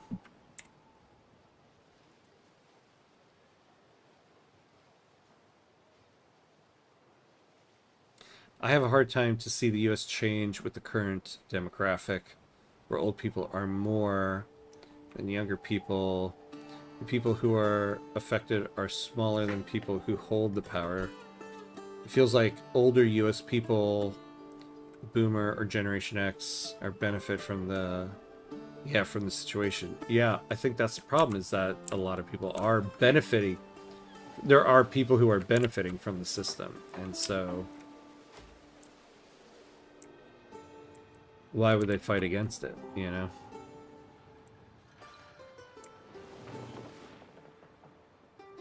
You know, we have a good little trade system working here. Storage can't hold your greatness, Gav. So do we have... Look at this. Grapes. That... Do we... Hold on. Do we not have the wine makers yet? Oh, because we need... Okay, so what we're going to do is we'll make the winemakers here.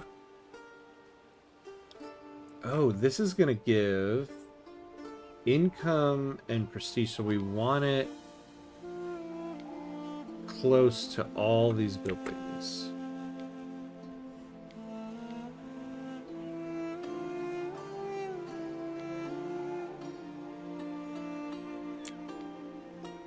Yeah, we'll put it right here.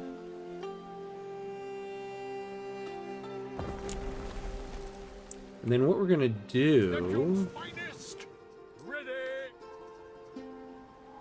So what's the name of this island?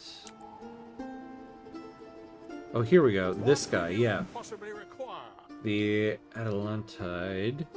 So we want to bring apiary and vineyard over to the other island. So let's create a trade route.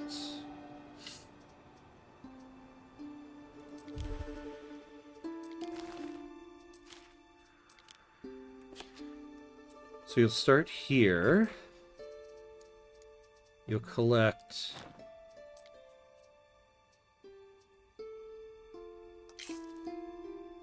20 grapes.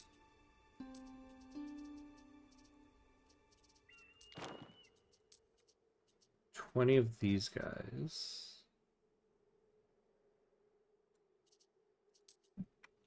And then you'll go over here and unload them all. And then we'll get our wine going.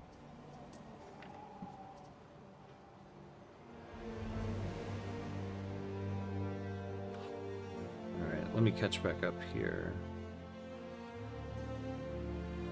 Dem Party is so entitled, so out of touch, no vision. Yeah. Agreed. I love George Carlin. Yeah, the GOAT. What a magician. Beyond stand-up, a spoken word artist. The guy was just a genius. He was brilliant, right? His command of language was unbelievable. And from New Jersey, like me, what can I say? Us Jersey boys, we are commanders of the English language. But yeah, older people have built up their infrastructure and groups like super PACs and stuff like that because they've had more time. Yeah, exactly. So it's easier for them to stay in power. But now they are dying, let's be real, so it's coming to an end. Yeah, exactly. I think we're all starting to see the writing on the wall. And even in Europe, like, there seems to be a bit of a growing far right-wing movement all across Europe, and I think people starting to be like, yeah, no, we are not about this.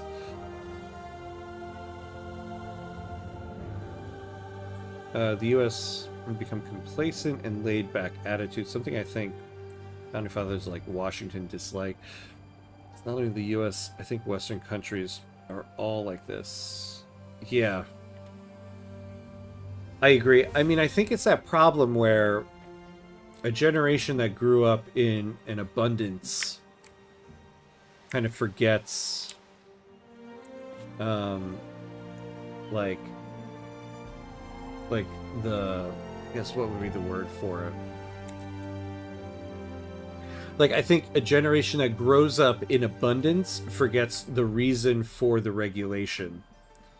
And so they want to disregard the regulation because they're like, we don't need it. What's the purpose of it? And they don't realize the reason why they grew up in abundance was because of the regulation.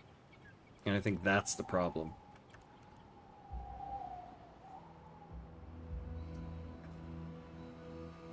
Bring back colonization.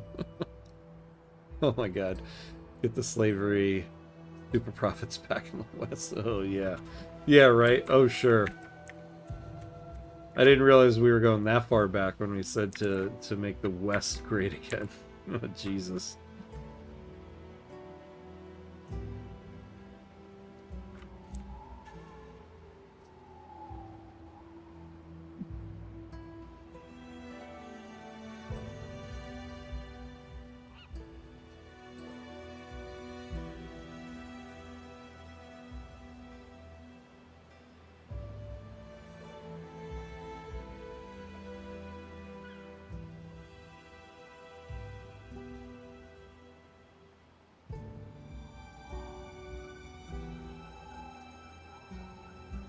Oh boy.